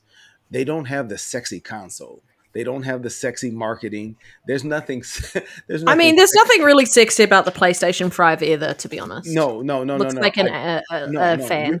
You're absolutely right, and I 1,000% agree with you. I'm gonna start a little shit here, but when I think of Microsoft and Apple, I mean, excuse me, I said it, Freudian slip. When I think of Microsoft and Sony, I think of Apple and Android. That's Yeah. that's what I think. It's just a popular product. A lot of people have it. They tell their friends this is where you should be, and friends go there because they don't want to be left out. But at the end of the day, like, somebody was just clapping about something that Apple was getting now, and I'm like, that is so old compared to where we've been over here on Team Android. Yes, I'm Team Android, always have been, but So am I I, think mate. So am I. yeah, there you go. But I feel the same way about that and Xbox and PlayStation. There's some good products over there, but it's become sexy. It's become the place to be. And right now they don't have a lot going on except for the name that they've built, and they're hanging on to that. Kind of like Nike as well, right? Nike ain't as sexy as it used to be. Let's just be honest. It's just not as sexy as it used to be, because everyone's marketing is coming up, everyone's game is coming up. Mm-hmm. And so, this is the same thing with Microsoft. And Microsoft, I know everybody wants them to hold on to these titles and these IPs, but baby, you got to get that money. And at the end of the day, yeah, they have this license through with Disney, with Indiana Jones. Yeah, you might not be a fan of Indiana Jones, but that, I guarantee, it still costs a nice piece, to license that IP. They got to make that money back. They got to Yep, make it which is back. why it's coming to PlayStation in Yes. beginning of Yeah. next year. And let me just be honest, I was perfectly fine with that. The only thing that I had an issue with is how they announced it. That was it. You Yeah. know it's coming over there. And I'm gonna tell you something else that I hope is not true, not a rumor, but just common sense tells you it's probably going to happen. Starfield is probably going to end up over there as well. But my thing is, give it another 6 months to a year. That's it. That's We it. Figure if shall see how Shadow's I If don't face Starfield want it. I goes, don't performs. want it to go over there. No, I'm like, keep that to yourself. I'm not trying to mark be my words, contradictory. if Starfield was to go to PlayStation tonight, it will easily sell 10+ million copies by Monday. And all those Oh, Easily people they're who by waiting on Monday. trashed that one, it, baby.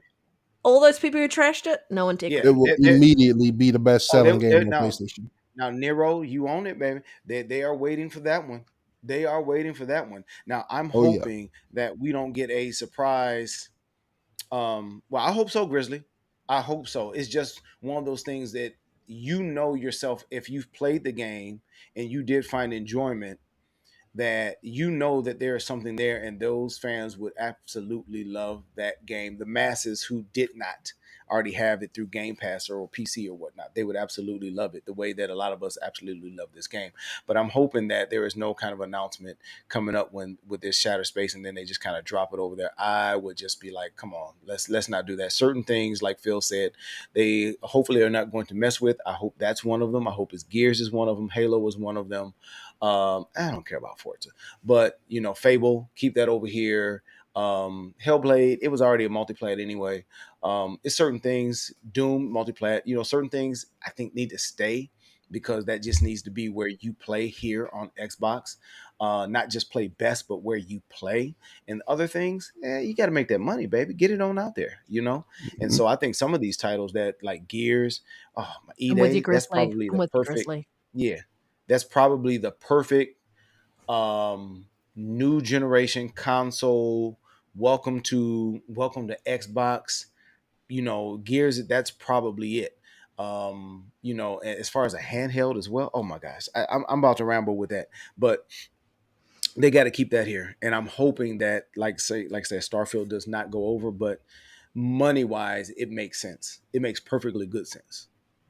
Perfectly good sense. Forza, say that's the easy games. That's easy games as a service. Force is probably gonna go. It just seems like it would. It's perfect, and they would watch how fast. And if that game goes, watch how much it sells. Watch how it sells. GT what? Watch. I agree. I believe so. I believe so. It would definitely sell like hotcakes. Anything that goes over Oh, there, man. look here. Anything that goes over there, because right now they ain't got nothing. Definitely don't have nothing at all. Yeah, I feel you. Yeah. I understand that Force One. Yeah, but they need to balance out how they are appeasing the smaller vocal minority of us, a fan base, who have been there from day one. They got to make me feel something. I just want to feel something, you know, and not put all those games over there. I mean, but I also think they know we ain't going nowhere either. Why give up your library? Where are you going? You going to PlayStation? Probably not. So, I'd rather take my games here, Game Pass day one, and be good to go than cash in and go buy a whole new console and you're not getting it day and date and you got to pay 70. That doesn't even make sense. I Your agree. dollar still got to make sense. So, Yeah. it is what it is. All right, where we at on these topics? All right. I think we're up to state of play. State of play. Hmm. It's a great name for a show if we really want to know what the state of play is for PlayStation. It was a fantastic showing for games that are coming to Xbox as well. Um, yeah. But I'm going to see if I can get us to put something up on screen. So give me a second in the background. Does anyone want to lead off on their opinions around the showcase, any games that stood out to them, and what was your overall feeling? Was this a W, an L, or just more of the same? Yeah, what are you feeling while I Um, work in the background? Yeah. I can go ahead and go. I think it was a W as far as if you want to update some third party games, that's also coming to other platforms.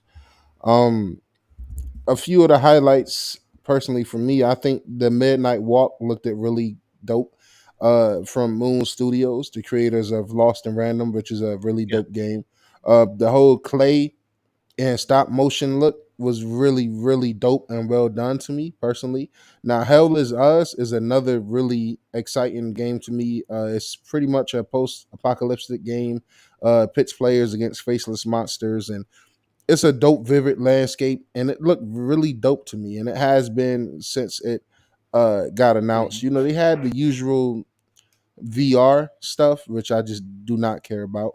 I think Archage Chronicles look dope as well, which is also coming to Xbox. That looked it really good. Power World Yeah, came that to was my one. PlayStation. I think that's a huge W for that studio and for them devs. You know that they deserve Yes, all it the is. money Yes, it and is. uh, attention that they could get. Um, it was nice to see some Sonic Shadow Generations, even though it was like movie content and stuff like that.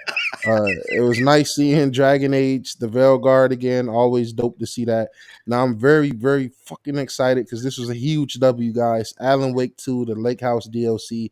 I was very very happy to see that because Remedy has been pretty quiet on that, but now they let us know that it is definitely coming in October. If you have the expansion pass, you're in for a treat.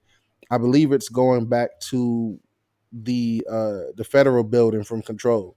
So that is really dope. Also, guys, we got a Legacy of Kane and Soul Reaver 1 and 2 remastered. I know a lot of people really hold those games highly. Panda, are you familiar with those? Have you played those back in the day? The Reaver ones, Legacy Yep. of Kain. Mm-hmm. What we're talking about? Yes. No, I've never actually played them. I think were they originally on the first game was originally on like Sega Saturn, I think, and on PlayStation as well. So no, I didn't have a PlayStation growing up. I had a Nintendo and I had PC. And I don't think my parents Okay. would have been very comfortable with the content at the Yeah. age I was when those games launched. No, no, no. The game adaptation. No, no, no, no, no. I'm not saying that the state of play was good. I'm saying it was good from an Xbox fan perspective, sir. Almost every game I mentioned and bragged about is also coming to my platform of choice, which is the Green Team. So I'm very excited. Look, I love watching State of Plays because I know 90% of what's shown is gonna be coming to Xbox as well. Now Yeah. they also showed some Stellar Blade DLC with a crossover with Nier Automata, and I'm just saying they doing that for the hornballs out there in the community. Cheeks, Like just cheeks, they cheeks. that's all that's about. And Yeah. Ghost of Utai, if I say that right, Yo, time. looked at fucking mid. It looked at exactly the same similar. I mean, I didn't see no huge graphical leap. Listen, guys, I love Ghost of Tsushima, but I also think it's overrated. Um, it didn't push no boundaries in no aspect. The story was good. The story was dope. The side quest was filler. You know, you want to run around petting a bunch of foxes and shit all day. That was cool. That was cute. I know Ghost of Tsushima is near and dear for a lot of people. You know, the wind guiding you over to this fox that you have to pet again 98 times if you want to get the platinum or whatever. But no, I mean it looked it dope. I'm intrigued. I already see the go woke go broke crowd attacking that game, and attacking the voice actor and stuff like that. And it's just funny to me because most voice actors in games, I don't give a damn about. I don't look it up. I don't look up voice actors. I mean, if it's somebody I really really enjoyed, then 9 times out of 10 I already know who that person is. But I don't look into it, so I really don't care. Whatever the Master Chief voice acting guy do outside of Master voice acting, I don't give a damn. He can be the biggest bigot alive on earth, the biggest maggot support. I don't give a damn. Like it would not bother me. What people do outside their professions and their free time is on them. So all the harass and hate that woman is getting is crazy. Yo, Do how you am I pony botting, yo? Like, yo, the do chat, you y'all funny as hell, man. Like, do yo, what's you up with y'all? think that they have done enough to talk about what their roadmap looks like into the future? Who, Sony? Now that roadmap is still Yeah. non-existent. Nah. I would say compared to what we have on the Xbox side, not even close. Not even close, especially when it comes to first party. Oh Lord, no. Like I don't even know what's coming out over there except for we know Wolverine will drop sometime here in the near future.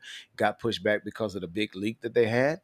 Yeah. I don't know what else that they have coming out that is even noteworthy, to be perfectly honest. And that's just because I don't know. So I don't know if they're being tight-lipped or they just don't have anything. And here's another thing too. This is not the Sony of old. When you think about it, they would have said like, "Look, hey, hold my beer. We got in 4 years. You're about to get these fire hits." And they're like, here's a They're sh- remaster.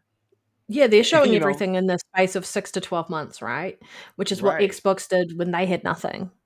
They're like, we're Yeah, only going to be showing out the next 12 months. And now they're giving a bit more of 2 to 3 years of what's coming before they deliver on a game because they can, because they know that gamers want a roadmap.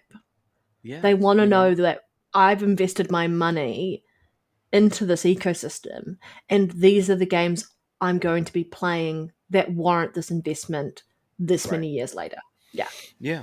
And so they know that they definitely haven't done that. Xbox has done that in space. That actually, I'm kind of tired of hearing about the ones that are coming out because we know they're coming. So kind of, I want to know what's coming Next. after June, July, of 2025, because we pretty much know that we have these games, coming soon on the Xbox side, and they actually have probably too many games right now, and they're probably trying to figure out how they drop these in accordance to anything that they may have a marketing deal with as well, Mm, because make sure they get some shine.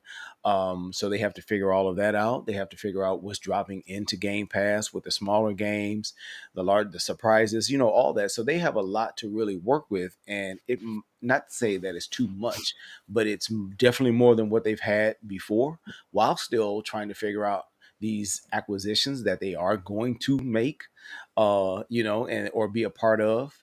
And they have to shit, let's be honest, do they have to get something in place with yeah. Ubisoft and their financials? Because who knows what might be going on with Ubisoft in the next 12 to 18 months. I mean, not saying that they're just going to be gone bye-bye, but Well, it ain't considering that looking they have good that right cloud now. deal with Xbox. Exactly. So who picks that up? Because I don't think they can just go pick that up according to whatever that court case was. I don't know. I didn't follow it well enough to know all the ins and outs, but I would think that if Ubisoft is holding that, then if they can't hold it, somebody else has to. Well, who picks it up? Is it a Tencent or who picks that up? You know what I mean? And so, kind of not necessarily really control. Well, I guess maybe, but they have so many things that I think that they And I have to think worry they about. couldn't go to EA because EA's Battlefield is a direct competitor to COD, right? It is, and I they're know it already in doesn't some really compete, good but business with them. Yeah, yeah, yeah.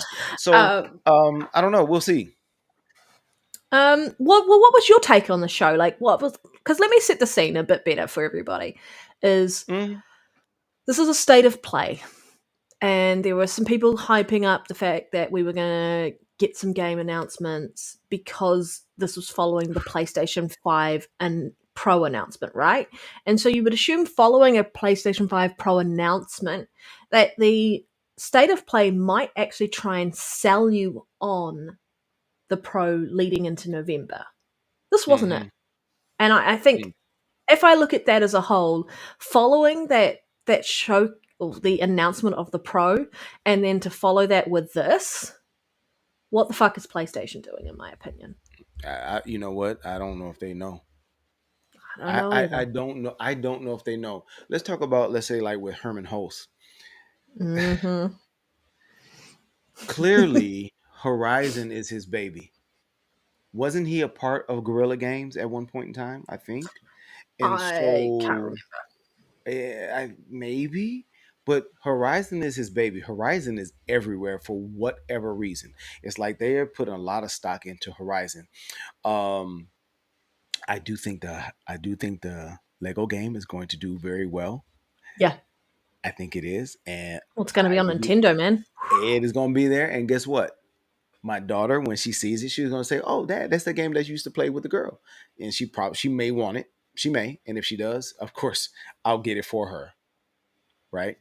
Yeah. So, but I think it looks pretty good. It has more life, charm, and charisma than the original. I've played the original and I started the second. I think I'm allowed to say that. This is my opinion anyway. If you don't like it, you know, uh, Mm.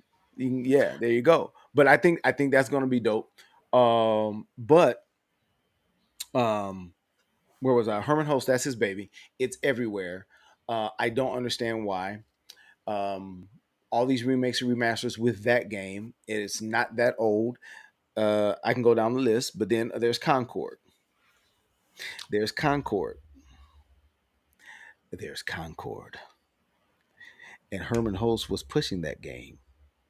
And that is beyond a $400 million deficit that they found themselves in. Because they also So bought the studio. there you go. So with that being said, all right, now you know when I get close to the mic. With that being said, will we see a new first party announcement before we see Herman Host gone? Because that's a lot of money that he was behind. Let me just say that because he's moving a lot of pieces with Horizon, Concord, and the lack of The Last of Us multiplayer. He's heavily invested into Bungie. You cannot tell me that Bungie hasn't quietly moved some things around to make sure that their games got out there. And right now, it ain't looking good for the home team. So I think Herman put his chips maybe in the wrong bag, baby. He might end up somewhere else. It's Yeah. just I'm thinking Herman might have he might have picked the wrong pony on this one. You know what I mean? He might have bet on the wrong pony. So I want to see where they go with this because they don't have a roadmap, and what we're seeing right now is not really positive for the home team. You Well, know? was there anything in the showcase itself that I say showcase? Sorry, it's not really a Yeah, the lies showcase. you tell, you get that correct. It's because that's the normal terminology we would refer to, like in this situation, but Mm-hmm. it's not a showcase. Mm, Was there anything in this that stood out to you? And like, I'm gonna go back to Nero on this as well. Around like, if you were to rate it, and I don't mind how you rate it. If you want to add a bit of context around the reason why I'm rating it this is because of this, and the reason why I think mm-hmm. it's this. Yeah. But yeah. Okay. So, what was your takeaways? And if you were to give it a rating out of 10, yeah, what would you give it? Okay. So State of Play, which is to me now become their showcase because it's been that long since we've had one. So I feel like maybe this is how they're going to be presenting their showcases. That might not even be a term that they use anymore. As a fan of, like I say, just gaming in general, and then everyone having their own gaming identity, I would love for them to continue with showcases. It just gives Mm. you something to look forward to if you own or you're looking forward to owning all of the consoles. That being said, if I'm giving it a number, oh gosh, I'm generously giving it a 5. And I'm gonna tell you what did it for me. Um, the last game, only because it was something new that apparently is supposed to just be for the 5 and not for the 4. Please correct me if I'm wrong on I that. think you're right, but I think Okay. it looks like it could be made for the 4. 4, doesn't it though? Right. Yeah. So I wasn't gonna go there, but there you go. So the only other thing that really I like the Nero just talked about it, the midnight game.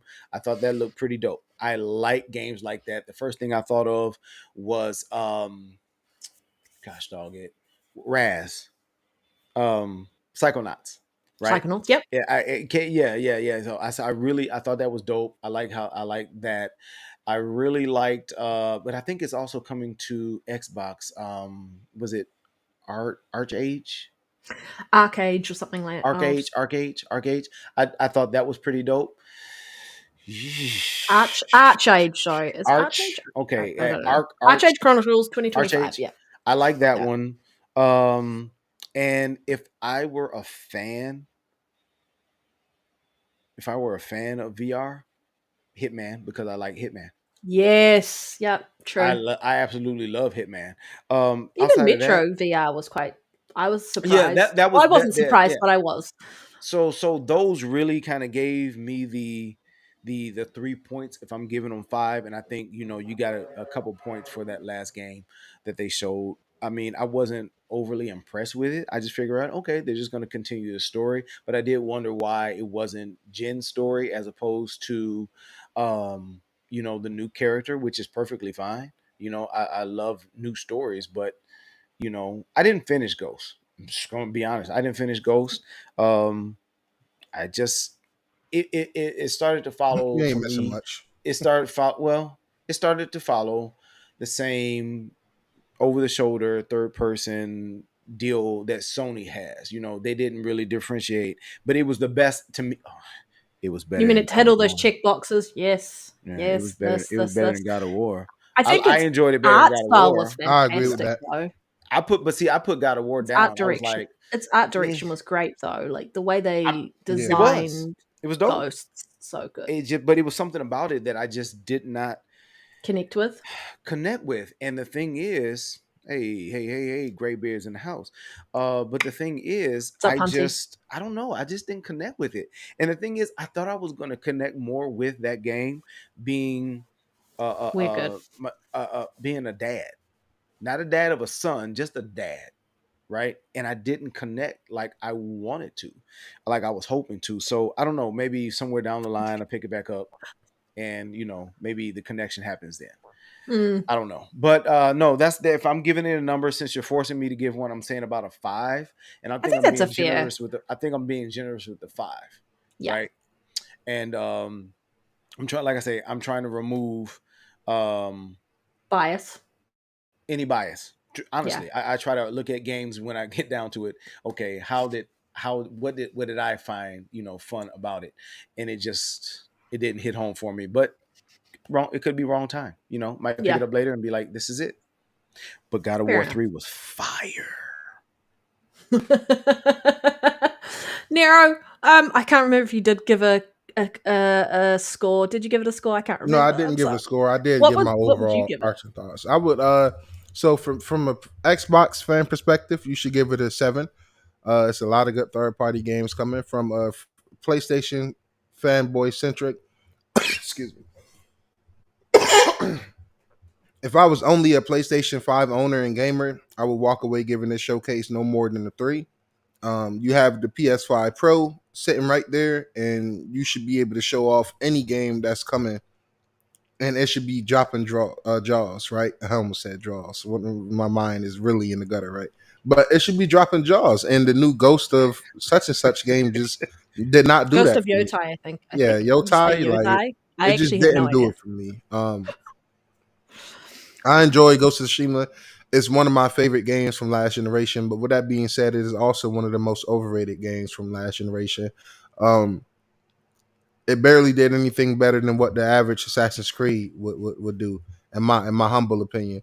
But I would definitely, if I'm from a PlayStation centric fan, I want them to sell me on the PS5 Pro after they just announced it. Absolutely, Yeah. bad showcase, man. Great for indies, great for third party games, but as far as the pro showcase and showcasing, their roadmap map that don't exist, I think it's definitely a 3. Nero, we got to talk about this. Say, man, like, look, you done stepped away from the mic. You done muted your mic, man, and you Yo, come back chill, talking yo. about dropping draws, man. What Yo, we doing, chill, baby? yo, chill. What we doing? It ain't even that type of situation going on over here, man. It I'm ain't even just that type of saying, ordeal. You know what I'm saying? I'll dropping leave them that to draws. you smooth, deep voice brothers, man. You and fucking Umbra, to really make them drop. That's all I'm gonna say. You know what I'm saying? But yeah, I definitely give it a 3 or 4, man. It was not that good. Give it Yeah. a Fair three, enough. 3 out of Fair 10. enough. But it's like I Dropping said, for third draws. party, if you wanted to get an update on third parties, which is the only reason I watch State of Plays nowadays, it was great. I got updates on games I care about. Alan Wake. That was a huge update for me. But that's pretty much it. Shout out to the free Astrobot DLC that's coming. DLC? Now, I think it would have been really dope if they announced the DLC and just said the DLC and Astrobot as a whole is included in every PS5 Pro. I think that would have been dope if it was included with the PS5 Pro. But the fact that I will have to buy a PS5 Pro and then buy Astrobot, the only good first party games You you got the guys put out Playroom there, at is just least crazy. free in the box. I about threw my mic, yo. Like that, yo. Yo, Don't fuck throw it, blow Astrobot, on yo. your mic. That bot not even cool looking on my soul. I ain't even gonna do the Astro flop this week, yo. I'm gonna leave it be. Okay. I'm gonna leave it be. Punty, we're good. Thank you for asking, and yeah, I hope you're well. Okay. Is it now the part of the show where I give my opinion? Yeah, give us your opinion. Yeah, okay. I'm gonna be honest. This, and I kind of set it up when I was talking about the setting the expectation, like this is following the pro reveal, right? Ghost of Yotai should have been at the pro reveal. And it should have been revealed in a way that really showcases what the pro can do. This game, and not going into graphics or anything like that, because I agree it's not about graphics, it is about gameplay. However, there is an expectation that when you're delivering an additional amount of power, you get an additional amount of graphical fidelity or visually looks nicer as a result, which is why Horizon Zero Dawn is getting its PlayStation 5 treatment. This didn't look like that. And the fact that the Pro's going to be out and they haven't really shown a key pillar, in my opinion, of what they're wanting to do with the Ghost franchise fell so short. Yes, they ended on it. It was a highlight for the showcase itself, but it didn't hit home. I feel like it would have felt like more of a big thing if they announced it at the Pro announcement and they showed what additional things they're able to do with this title. Now they have the Pro powering it. And the whole thing just felt, and I said it before, what the fuck are they doing? I don't know what PlayStation is doing. I don't think they 100% know what they're doing. They're scrambling, trying to fix things because what they're doing isn't 100% working. And people aren't buying games the way that they used to. There's the attachment rate, and someone said it in the chat earlier. I can't remember who it was. Was it Sanchez? I can't remember. I'm sorry. Probably wrong. Like 60 million consoles and a game sells 1 million units. That's pretty appalling in my opinion. The attachment rate, absolutely appalling. I loved on the show that Astrobot opened the show because they're wanting to kind of showcase this and get a lot more people buying it, and they've given free DLC, which is really, really important. I like the fact that Power World launched right then during the show, available for PlayStation 5. I loved that fact. And for the people who trash talk the hell out of that game, you now have access to it. Go play it, enjoy it. If you're a Pokemon fan, you'll find something in it for you. If you don't mind doing building and like foraging and all of this stuff, you'll find something in it for you. There just wasn't a lot in here. Like there was a lot of games that, yes, are third party. And so I enjoyed the fact that I could go, all right, this is going to be a game that I can play. This is going to be a game that I could play. And there was that in there, but it just doesn't feel like it's a PlayStation state of play. They feel like they're basically floating along and holding on to dear life, and third party is what's getting them through this dry I guess moment in time for games. And it's exactly what Xbox was in back last generation in around 2015, 2017, 2019, all of that, where they didn't have a lot of games to tide them over. And the discourse around that was a very different conversation. And now that PlayStation is in the same boat as Xbox was back then, comparatively, when we look at who's delivering on what games and IP that both have when it comes to a roadmap, the discourse around what PlayStation is doing isn't being highlighted the same way it was on Xbox's side, and pisses me off. If you're going to talk about what games are available, just be honest and go, hey, PlayStation, this isn't it. Alan Wake 2, for those who played Alan Wake 2, you're getting some DLC. Awesome. My next biggest gripe, and I can't believe, and I saw freaking Dreamcast guy go, oh my god, it's true, the Horizon Zero Dawn remaster. Of course it was true. It wasn't a rumor. It had a rating. A game that doesn't exist and is just a rumor that goes into rating, you've got to be stupid if you think that the game doesn't exist. My biggest gripe with this, yes, it's getting the PlayStation 5 revamp to be like the Horizon Forbidden West treatment.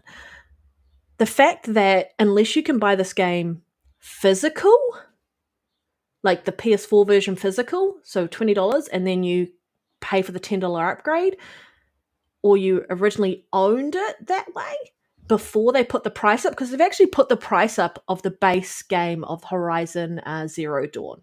So they've put it up so that it's $40 and you have to spend $10 to get the upgrade, so $50, which is the standard price of the game now as a whole. So they've made it so that unless you own a physical copy or bought it back then, you're generally just paying $50 for the whole game all up overall.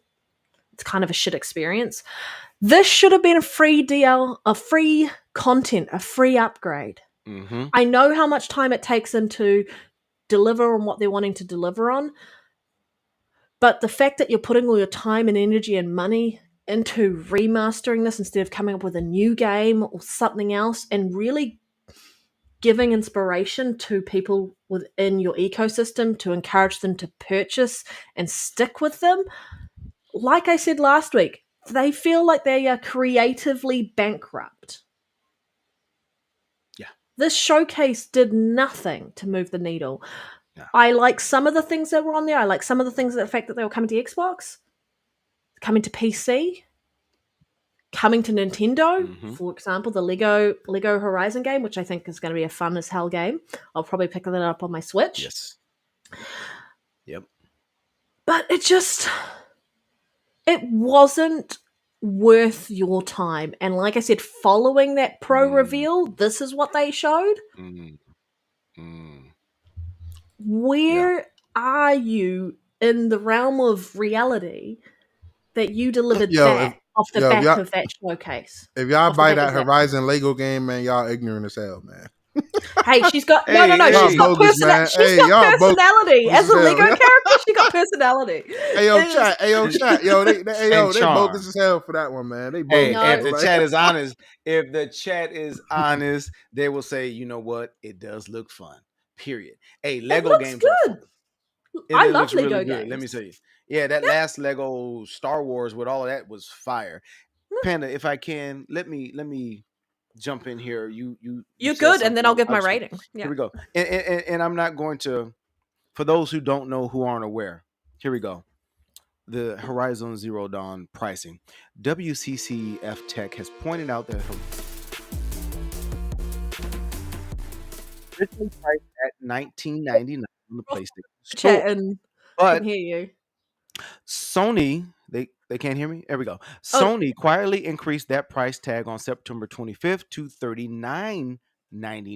Moreover, the price increase of the original version of Horizon Zero Dawn has increased the remaster to $49.99 from $29.99. Besides the problem of paying more for the same game, players who own the original game can purchase the remastered version for $9.99. However, and this is where you were, Panda, I'm just trying to make sure everybody understands your gripe.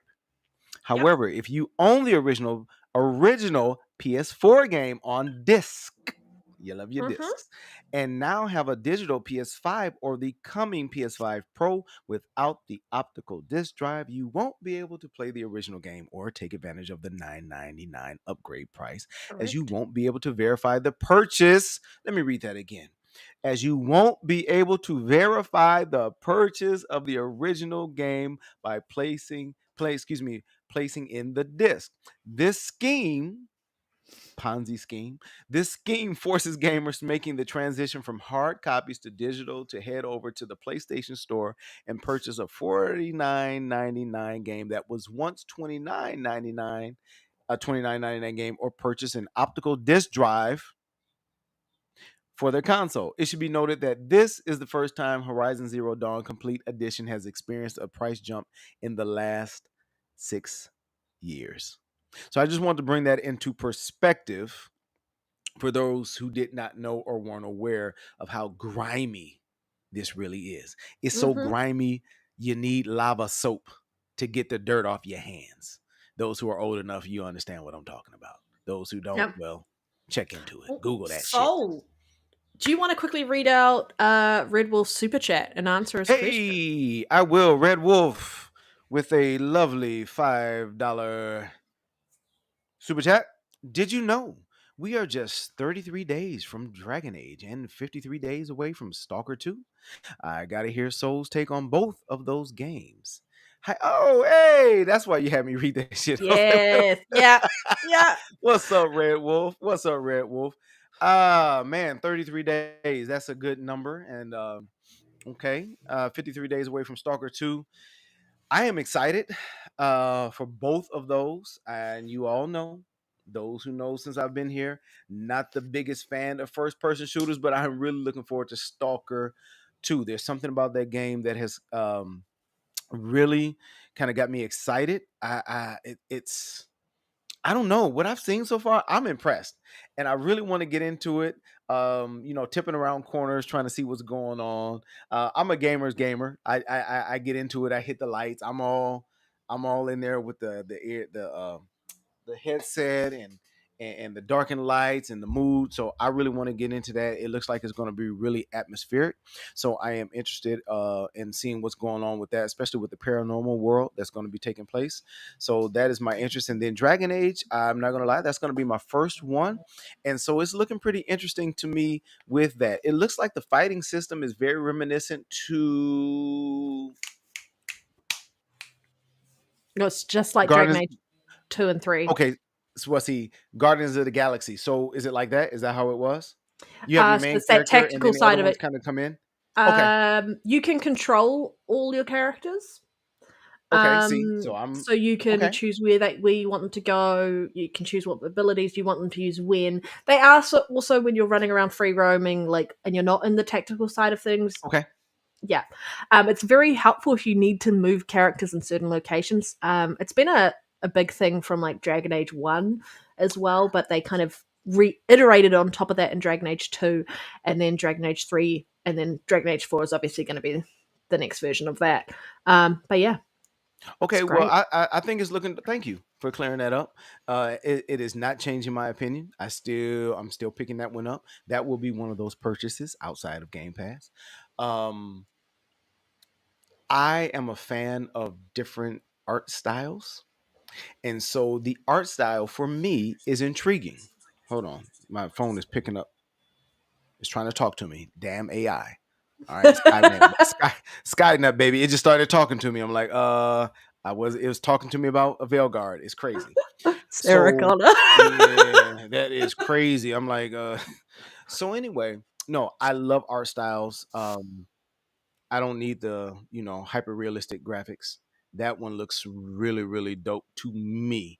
Again, I play games, all kinds of games, and so I like the different art styles. I don't like things that are just very repetitive. And you know what? Maybe that's why I was having so much of a hard time with some of these bangers, as people like to say, for Sony, because Just they were rinse and repeat, right? kind of wash, rinse, and repeat. And so they look great. Oh, I've never said that they don't look great. I've never said that the cutscenes aren't impactful. Sometimes I think they're way too long and you get too much of that. Like when Horizon Zero Dawn, when it starts, it's like 15 minutes before you even play anything. And like I almost didn't play it because it took way too long to get started at the beginning of the first game. Uh, Yeah. these are beautiful games, and the mechanics weren't bad at these games. I just lost interest Well, I have no. because of I variety. think Ghost of Yotai is going to be fantastic, and we're going to talk a little bit around the discourse around that in a moment. I think Nero kind of touched on it earlier.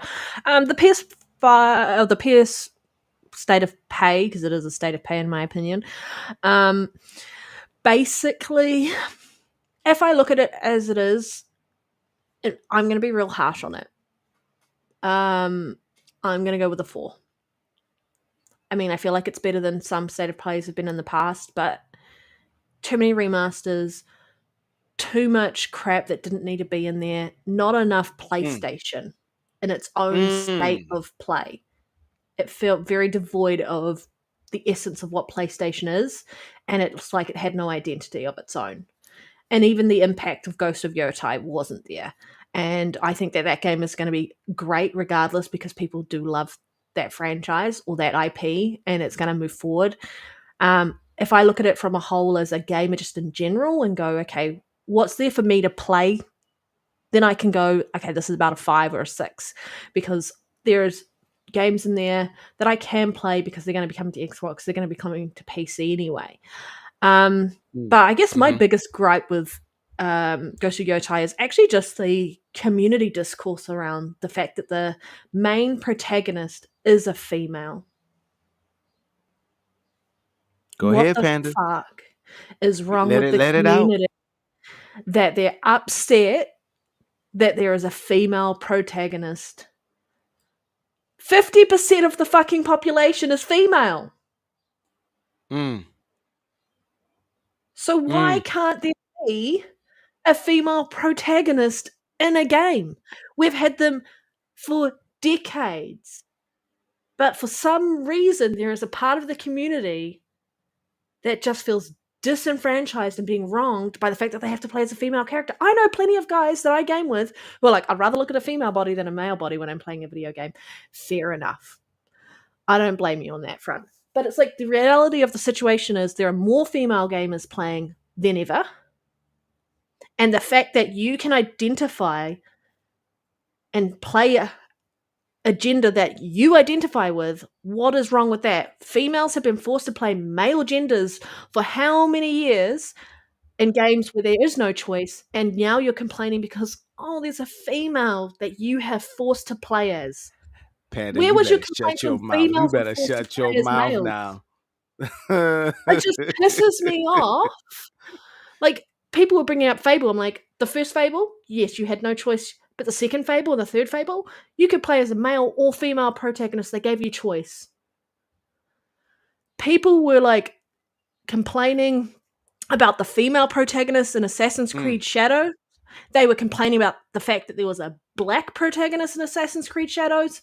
Reality is that is what humans look like. We're not all cookie cutter, I guess, cardboard cutouts of the exact same thing. But Panda, it's they were not.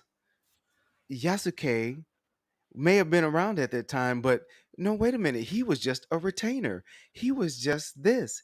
He was Doesn't just that matter. in this fantasy ass game. It's Oh, a wait a minute. game. So It's a fucking the game. daughter wouldn't have existed. She would not have been a shinobi because he didn't actually have daughters in this fantasy ass world game. Talk to him, Panda. I just wanted to throw that in there because They even put disclaimers that it's like historical, like this is based off some historical things. It's not going to be historically accurate. They do have some creative input around what they choose to do, but gamers have become so narrow-minded.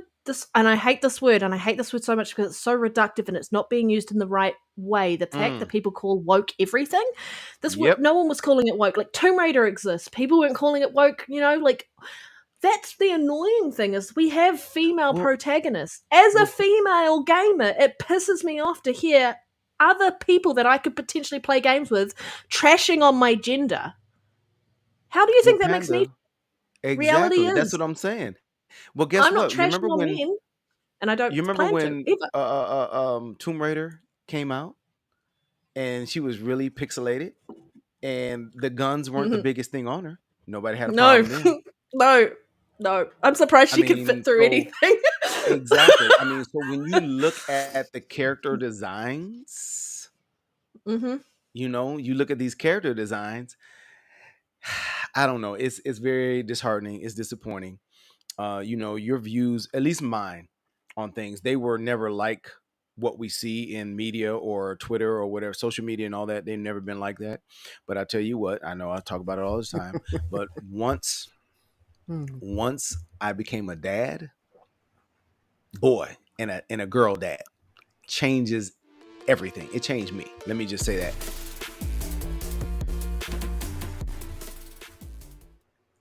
How come you're playing with?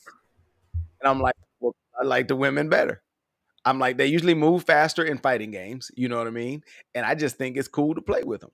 I mean, I've been playing with them ever since I can remember. If I have the choice, usually that's what it is.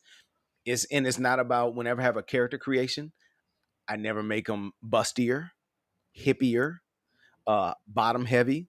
It's just another character. I like the fact that I can make the character look more like me than anything else. Truth be Yeah, told. And so my thing is, so the thing you can is, read that out if you want. yeah. Apunti. I have no idea what you mean. So if you're talking about that one, oh, hold on, which one? Red Wolf? Red Wolf Super Chat, yeah. Oh, here we go. Yeah. Red Wolf with the $5 super chat. As an RPG lover, I admittedly get caught up in wanting to play as a dude because I am a dude. Let me read it again. As an RPG lover, I admittedly get caught up in wanting to play as a dude because I am a dude. And most of my dude friends prefer to play as a lady. And they are more than welcome and have the right to do so. Red Wolf, I am one of those guys who usually plays as a lady. My characters in Diablo are all women. My character, seriously, are all women. They will be moving forward. When I play in Shattered Space, I will continue my character, but if I can change my character's ginger, a ginger. Okay, hey. First we're dropping draws, and now we're talking about gingers. Oh Lord, what's Oh my going god, on? we're cancelled. Well, actually, I'm looking at these tater tots over here are nice and ginger. I mean, I'm looking at them. I'm a little hungry. So, um, but the thing is, if I can switch and change the gender for this next Shattered Space DLC, I will probably change it just because it's just something about it. Hey, I'm a dude through and through. I'm a dude through and through. But it's something about it's something about that I really like. And now for me, it's become more pointed. To be honest, okay. So let Well, me stop.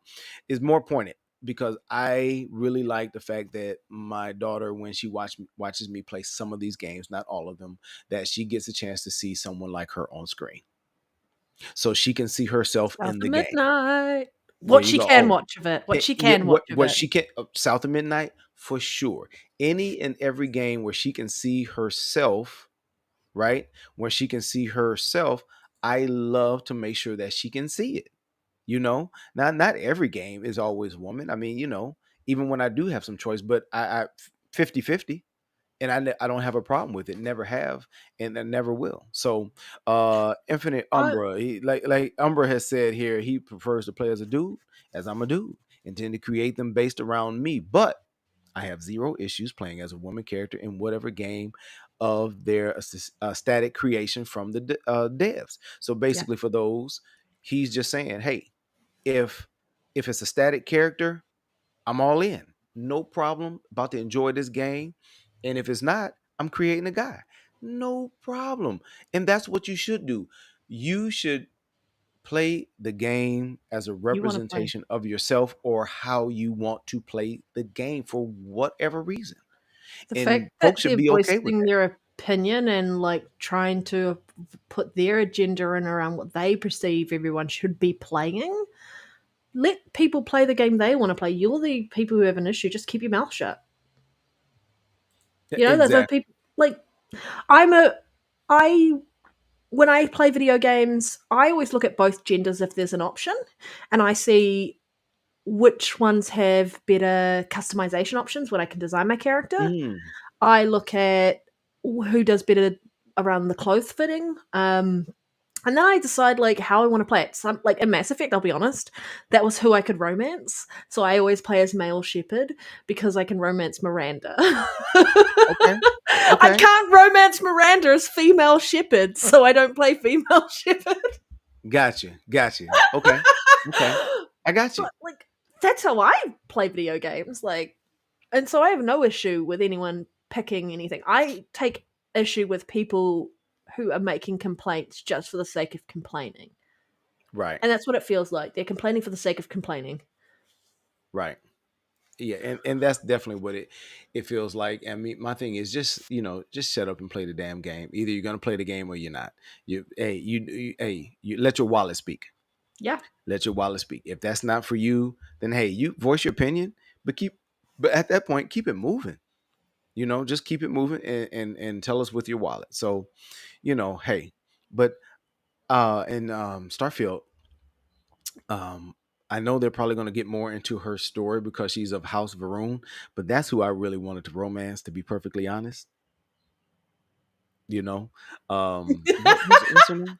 It was something about her character. I was like, hey, You I'd talking about romance her in real life.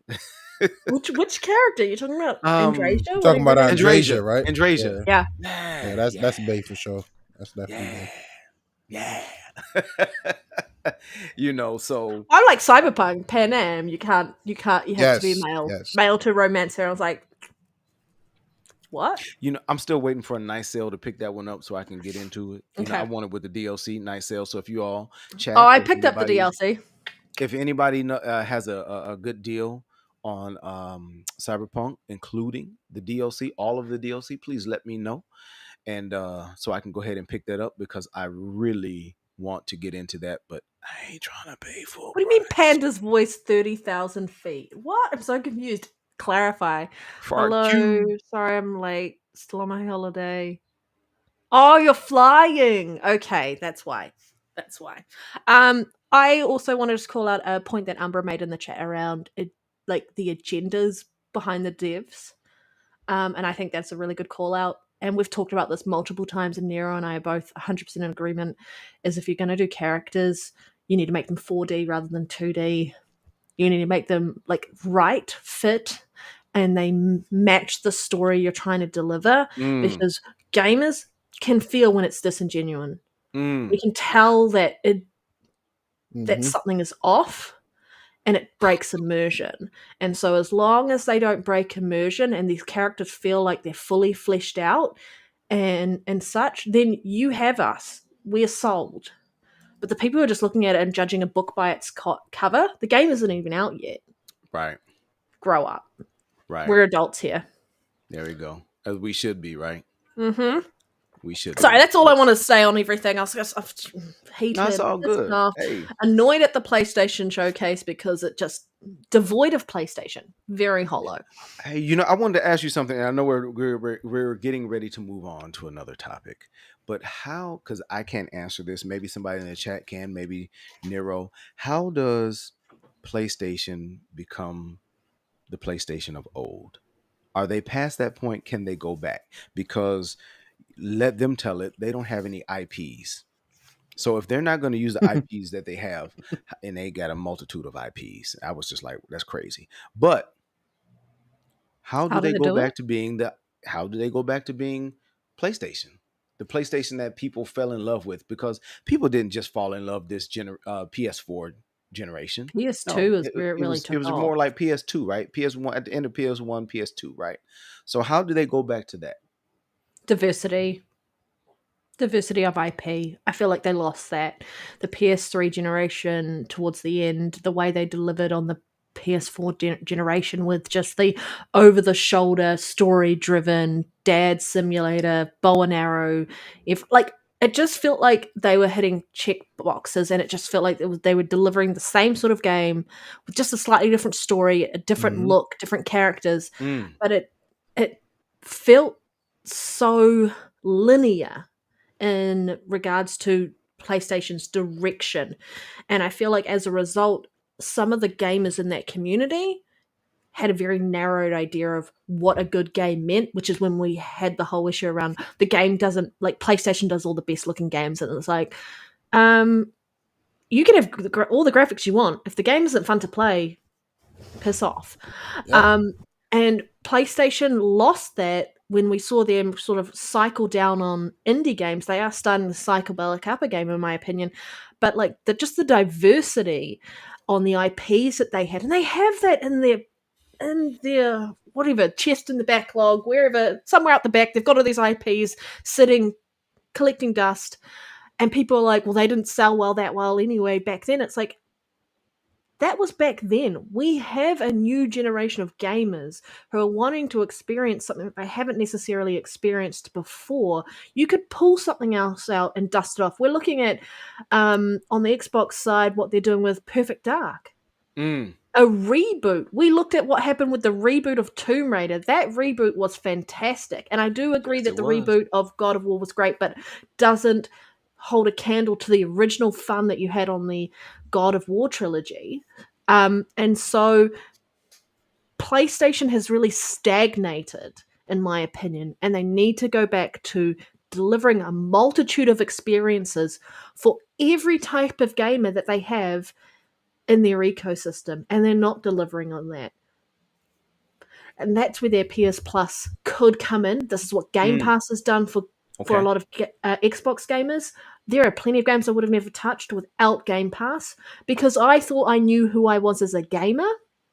And then Game Pass showed me that I actually don't know who I am as a gamer, and I was actually very narrow minded, and chose not to experience things because I didn't necessarily know I was going to like it. And Right. PlayStation gamers have been told the story by PlayStation around what it means to be a gamer, and you should like this.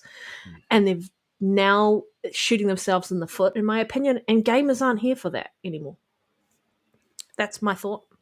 You know what? Hey, if anything, to me, Game Pass has kind of shown us the way. Um, I'm just ready for,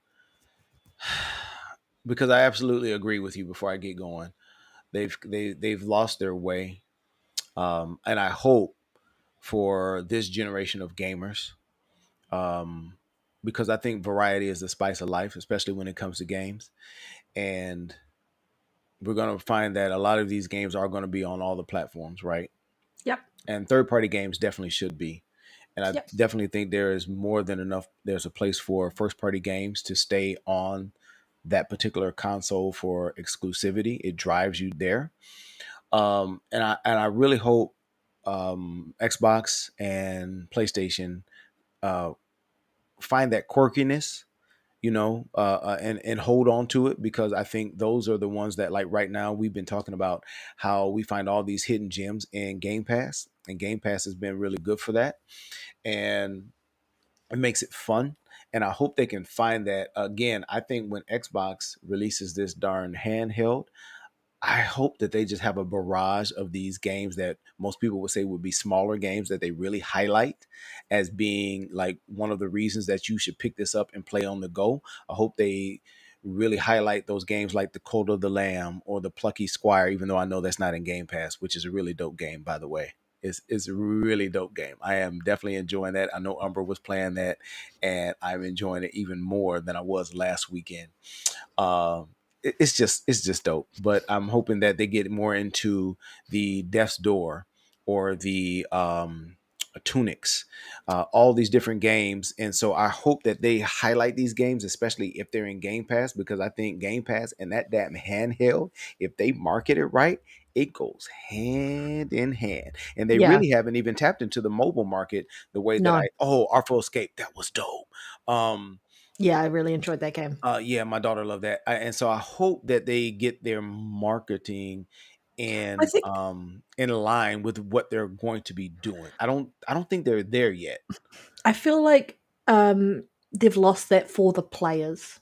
They're Mm, not for the players. They're actually for the players. It feels like they've gone, we had the gamers at the center, and how do we service them? And now they are just a piggy bank, and how do we take money from them?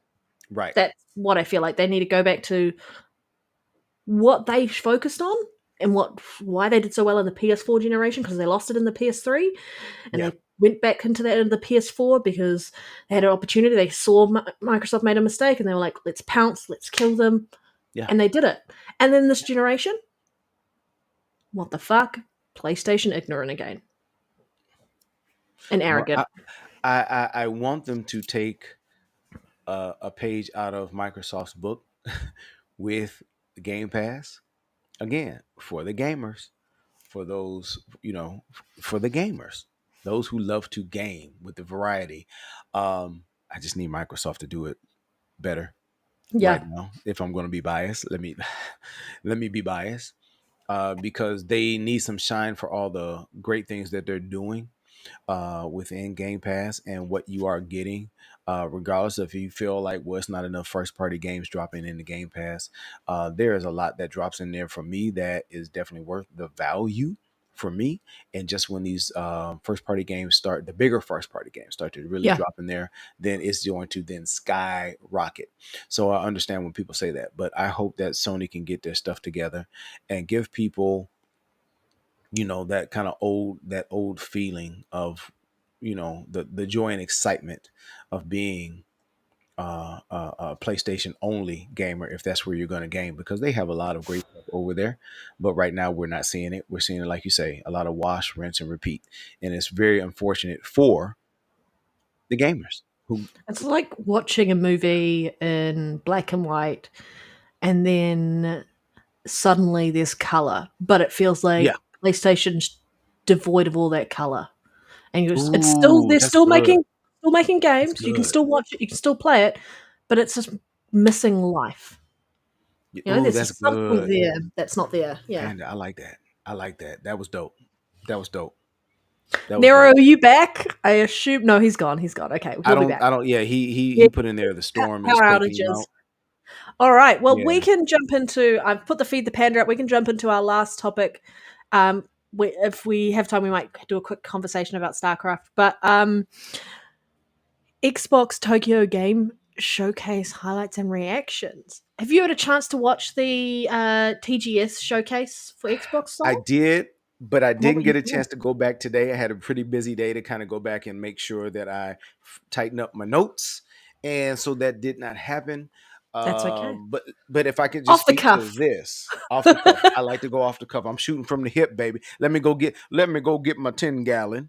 Um, so might shoot a few ponies along the way. Um, so what I saw, and I had to look at it from this perspective, right? And you guys just stay with me. I'm looking at it from a perspective of I am that game show did not speak to me, I agree. Yep. right? Did not speak to me because I don't play those games. But now what I did see was a lot of games that piqued my interest to say, oh, that looks cool. Oh, that's beautiful. Oh, this is maybe. So there was some times I'm sitting there and I'm watching and I'm being honest, guys. I'm thinking like, well, maybe I might check it out, but there wasn't anything for me that just said, hey. But I think it's dope that they are really trying to attack the market, that Yeah. market where they've been devoid, and they've been needing to do a better job of that. And I think that's a great, beyond a great start for that. I was watching a little bit of uh, King's video about it today, and I don't know if he posted it today or if it was yesterday or whatnot. But I just saw bits and pieces as I was driving home, and I think he was more or less saying that it was so right. And I think, and help me out if I'm wrong here. I think what he was saying is that there wasn't anything like a bigger first party, we are pushing this or we're developed this over here. So for him it fell a little short, and I'm probably have his message all wrong. And because he wasn't being a negative Nancy or anything like that. You know how King is he loves his Xbox and he loves his Game He keeps Pass. it real. He keeps it real. So this is not me disagreeing with him, because like I said, I missed some of it, so I may not be giving you guys the best gist of what he was saying. But for me, or what I saw, I like what I saw. It piqued my interest. But I'm one of those people who RTS and turn based, it's just never been that for me. The games that did seem to be uh, a little bit more heavy action oriented. those are the ones that, you know, would always stand out for me. And Agreed, I can't Abdel. remember. Yeah, I didn't get a chance to. I was gonna write down some notes here earlier, but then once we kind of got in the green room, that kind of went out the door. So I do apologize not being prepared on that. But I saw some things that piqued the interest, I mean, and I every, enjoyed the show. Let me say that, because I'll say this. Gosh, you're all darn it, good. this sounds so biased. I tapped out of the state of play, but You, I literally was glued to the screen for the Tokyo Game Show. I did not think that they were going to show something that we just had not seen before. I was actually surprised to see Metal Gear Solid, to be honest. For me, I was, because I'm thinking we knew that was coming anyway. So, but I guess it's reassurance. I guess that's what I it didn't was. expect it to show up there either. So I was Yeah. pleasantly surprised. So I was like, oh, okay, great. But that was about it. So, you know, with that being said, I thought it was pretty good. I couldn't give it a number, but for me, I was pleasantly surprised with what I saw, and it piqued my interest. So for something like that to even pique my interest, I think that's pretty darn good. Because Yeah. you guys just, I popped in Age of Mythology today, and I was like, okay, all right, I'm digging it. I'm digging it. And then I was like, but I don't know how much time I'm going to give this. Yeah. But I mean, so that's what the show did for me. Like, oh, this is cool. I see why people like these games, but I just don't know if I'm going to like them that much. So, again, if you guys can point me in the direction of an awesome game that would maybe get me to change my opinion, please let me know. Abdel said the demo for Metaphor Refantasio, I hope I said that right, has exceeded my expectation. I'm hearing that from everybody who's actually playing that demo, that they're all loving it. And this is the people who did Persona. So if you like the Atlas, Persona games, yeah, right? it's Atlas. Yeah. Okay. Then maybe take a look at it. Who knows? Okay. I agree with you on so many counts here. Like, if I look at this as a gamer Mm-hmm. and what I know I like to play, and I'm not a big JRPG fan. It just never, some of the like voice acting stuff just a bit cringe on my end. And I know that's normal, but it's just cringe for me. Mm-hmm. Mm-hmm. And some of the art style, I haven't always cared for it. Gotcha. So it didn't really talk to me in that regard. But I looked at what they're doing, and I know PlayStation doesn't have to do these because PlayStation is a Japanese company, right? Yes, they've made more of a move to America around what they're wanting to do on that side of things, but they're still at heart a Japanese company, and the Japanese support them just like they do with Nintendo, and so they don't really have to try and sell them on doing that. Xbox had a great opportunity here to sell Japanese gamers on the fact that they are going to get same experiences they're getting whether they game on PlayStation or not. Because, and I think part of that is if you look at what happened with PlayStation putting the console price up for their PlayStation system, and we saw what came off the back of that was increased sales of the Series S and the Series X. And then off the back of this showcase, we're also seeing increased console sales of the Series X. And usually you'd think it's just the Series S. No, it's moving the needle. And they need to be strong in that place. And I think this is a better showcase than they've had in the past in TGS. And I think they've done a great job of that. There were some great call-outs for things that I'm interested in, like Tanuki, Pond Summer. So fucking cute. That was the little BMX bike one, right? Yeah, delivery one. Like with the Yeah, that little was dope. raccoon. Yeah. That was So dope. that stood out for me. The other thing that really stood out for me, and I really want to say kudos to Microsoft and Bethesda for knowing that they are weak on this. The localization for Starfield, Japanese Indiana localization. Jones. Indiana Yep. Jones is a key one because that game hasn't even launched, and if you want to play it day one, you can pick it up on Xbox and it'll be available localized in your region. That's a massive thing. And I know Microsoft Yes, it still is. has a lot of work to do in the localization space, but hearing that is the things you want to be hearing as a gamer in that region. It would be like games that don't have English localization. I won't care as much about it because I don't like reading subtitles all the time. And so there were plenty of things in this that just kind of stood out around like the intent for what Microsoft is wanting to do. Yes, there are games in there that I don't care for. There were some games that I do care for. And there were games that were announced for Game Pass, which I love. And so the Trials of Mana, the Legend of Mana, I'm probably gonna give those a go. I'm gonna try that Katamari reroll thing, whatever that is. Yeah. Yeah. Yeah. And I think one of the biggest announcements for me though was StarCraft Remastered and StarCraft 2 coming to PC Game Pass on November 5th. Right. That is massive. That game is so beloved over there, Right. and just in Asia in general. Right. And if you are an RTS fan, you're gonna love it. I grew up on RTS games playing on PC, Okay. and this is exactly the type of game that I would love to play on PC. And because I've got Ultimate, I have free access to this.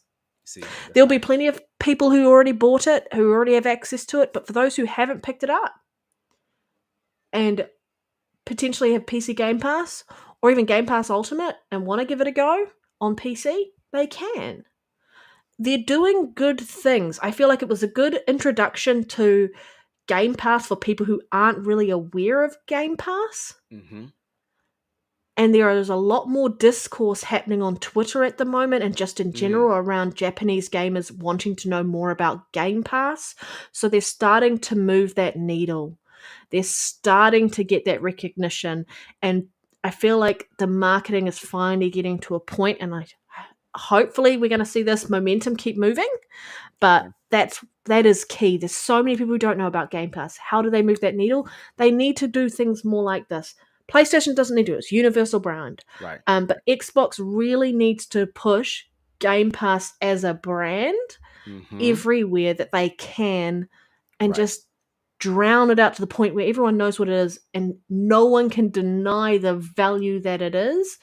And if you're a gamer, why wouldn't you be subscribed to it? Exactly. And I was just going to say, so when do you think they really give us the big Game Pass marketing push just in general? Because I feel like they haven't done that in its entirety. And it's disheartening. I've said that before. They use that word again. It is that they're not doing that because it's such a great value. And if they did it properly, I mean, it would have so many people looking at Xbox in a different light because now you can really show them all these, family friendly games. You can show them all the horror games. You can show them the sports games that are there. You can show them the action adventure, all these different titles, first person, third person, whatever it is that are there for the low, low price. And I feel just like they're dropping the ball there, and I don't understand. It almost makes you feel like there's something going on that we just don't know about. Well, I Like they think can't mention it or something because of whatever reason. Who we knows? know Some kind they of can't with legality. COD because They of the can't with marketing COD. deal. Right. They can't talk Right. about Game Pass essentially I with get it. that. But I do we think get it with Indie? Do we get it with Avowed? Do we get it with South of Midnight? Where do we get it? I think they're still figuring it out, and I think they're starting to see some of the right things. They're making decisions and going, okay, this is having an impact. How do we do more of that? And it's a bit of trial and error because, again, we're still walking in a line where there's the old way of thinking how the console industry works, and then this is what the future is going to look like. And they're figuring it out. And when they figure it out, that is, I think, when PlayStation's going to pounce and be like, you figured it out for us. We don't have to do all Thank the you. hard And they're going work. to run with it. And Yeah. so, but, and I know the panda is up or whatnot, so we're feeding the panda. But if I may, I for the life of me, they seem like at one point they were really in touch with the culture, the heartbeat, right? And it's like they've lost that, Momentum, yeah. and they have so many avenues where they could go. It's not like you need a star or someone who is popular to push your product, but there's so many choices that they have. I They need the mean, games, yeah. they Kai is out there. So many people watch that dude. He's got a great personality. You mean to tell me you can't talk to him about pushing it, not necessarily on his thing, but throw him in a commercial where everybody knows who he is? Or could you imagine a commercial with Kai, Snoop, Kevin Hart, I'm not even a Kevin Hart fan. Kevin Hart, those Kevin Hart and LeBron commercials right now are hilarious. More Ryan Reynolds as well. Like he's Right. so good at Thank you. marketing. What I'm Oh saying is, can you imagine the commercials when they're just sitting down? They could do a day of filming commercials. Let these dudes sit there and actually play, have the cameras on and just roll. yeah, And do you know how many people would flood to Game Pass if they cut in the gameplay, showing them playing certain games or whatever it is, talking shit, whatever that they do, keep it real, keep it lively. Some stuff scripted, get the script going, but then other stuff off script. They'd have yeah, to probably bleep out a whole lot of it. But what I'm saying is, could you imagine some of these things and find someone who's young? I'm old, but Snoop is relevant. He stays relevant. He's found a way to keep himself relevant, right? yeah. He Everybody has. knows Snoop. Everybody loves Snoop. Snoop is everybody's uncle, right? So get these guys, get whomever else that's in the game atmosphere that we know plays games. Why not Henry Cavill, Cavill, Superman? yeah. Damn it, I can't think of his name.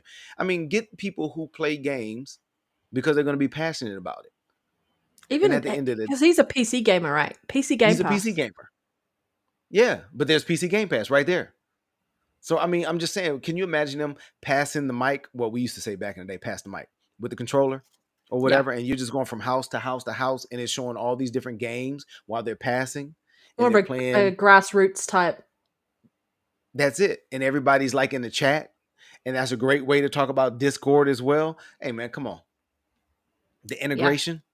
I'm just saying I don't know what they're doing sometimes. It's like, man, I don't know. I they think have a hit on their hands and they're not they're exposing people starting to to it. get there, but I think they've still got a lot of work to do. And I think part of it is just knowing how to market those games in markets where PlayStation is very dominant, and also expanding out to where PlayStation isn't dominant. Exactly. Right, going where PlayStation isn't, again, that's a harder conversation, but It is. It is. I think part of it is also like knowing that some of those markets where like India's an emerging market, right? Mm-hmm. And so the cost for consoles are very expensive there. So Right. console gaming isn't a priority, whether you're on PlayStation, whether you're on Xbox or anything like that. It's just not really financially smart in that regard because of how expensive Right. gaming is. But mobile, phone, cloud streaming, all of this stuff, little handhelds, they could enter into that market that way. That's why I think the Xbox handheld might be quite a good like Trojan horse in that respect. Because the Portal, unless you own a PlayStation 5, what is the point of that system? Mm. You're not going to be selling anyone on that because they have to buy the console first and then they have to buy that peripheral, right? Not a smart business decision, and I'm gonna stick to my guns on that till the day I die. Yeah. But who knows? I just think overall, Xbox in general did a really good job of going, hey, we're here, and if you want to come and play these games on this ecosystem and get access to this, and we are really supporting you. You're not second class gamers. Mm-hmm. And they've been showing up quite consistently year after year at TGS, and PlayStation's been absent. And eventually, if you're not making any sound, you become irrelevant. But Xbox is making Mm. sound. Um, I like that. Dropping yeah. them. You're dropping them today now. You're dropping them Okay. today. Well, it's the truth, right? It's so the truth. No, it Um, is. It is. I do want to call out, and this was just rumored. Who knows what this is? As per a new report, Blizzard Entertainment is reportedly working on a StarCraft shooter. Mm. I think if you know the IP and you know the world building that is in that IP, they could have gangbuster sales because it would also sell that to a different market of gamers who don't Yes. want to play RTS games. Mm. Do you know much about StarCraft? I don't. Let me tell you what I do know about it. I remember when they were whispering about the StarCraft Ghost, and I remember seeing artwork about it, and I was thinking like, this is right up my alley, because I Mm-hmm. was thinking like, oh, female character Mm-hmm. off top, right? And I'm like, space. I thought Metroid, right? I'm thinking Yeah. like, oh, we get Samus, depends on how you like to pronounce it, out of the power suit, and here we go. But it never transpired. Was the character supposed to be Nova or something like that? Something I'm like not that. Yeah. sure, but I was just thinking like, I thought that would be so cool, and the fact that it never Came to came fruition. about, Yeah. Mm. yeah, it's always been disappointing. So I'm hoping that we do get this. Now I think they said this might be like a first person shooter, but Yeah, it's I would like early to see third. stages. Bloomberg, Jason Schreier was talking about this and revealed that it's in early stages as a StarCraft shooter. I think you want the option to switch between third person and first person. As long as it's an Gi- option, it's for Give me you. the world that I've seen, because I had to go and watch a few little videos, right? Give me the world that I've seen. Give me that in third person, kind of like the Division, and Yeah. I'm good. I'm good, because isn't the Division, is that Snowdrop? Is that the Snowdrop engine? Yeah. Ubisoft. Yes, I think so. I Yes. Yeah. think it Snowdrop is. Engine. Yeah. Ooh wee. Yeah, that's yeah. Give me Um, that. we're going to close it out, and sorry that Nero can't be here for the rest of the show. Obviously, power cut and such. He really just wanted to play Vampire Survivors, to be honest. No, I'm No, I'm trying to kidding. tell you. He told us early what was He going did. on, He did. and I believe them draws got dropped. That's all I'm Yeah, gonna you say. dropped them drawers. Somebody doing something. That's all I'm gonna say. All good, all Say, good. Thank you so much for another amazing show as per usual. I just love having you on here. And that beard, hey, like I love it. I love the whole bald beard. I don't know what it is. It just distinguished. well, thank you. And no, you know what? And I will say this again and again and again. I appreciate the opportunity. The love is here. The energy is here. You guys make it very easy. Allow for me to just be me, my authentic self, be it silly, be it whatever it is. And I have definitely enjoyed it. And I'm always looking forward to it. And I even picked up a new shirt just for today. Has nothing to do with me. But for those who are fans of the X-Men 97, this was dope. Let me see here. Let me show you. You remember this line? Give him the The forecast. storm? Yeah. Yeah. That was Oh, it's one such a of good the line. dopest lines. I was like, whoa. And yeah, I had to pick this one up. This was a dope shirt. If you want something like this, let me know. We can make sure we get it, make it happen. At least I can pass you on to who made it for me, right? So Yeah. it is. Ski Yee. Oh my gosh, please. Oh, you're killing me with that. Oh gosh, dog it, Panda. It's time to end the show. That Okay. damn Where it, can people find you quickly, they're Sol? skiing in the chat. We got to get out of here.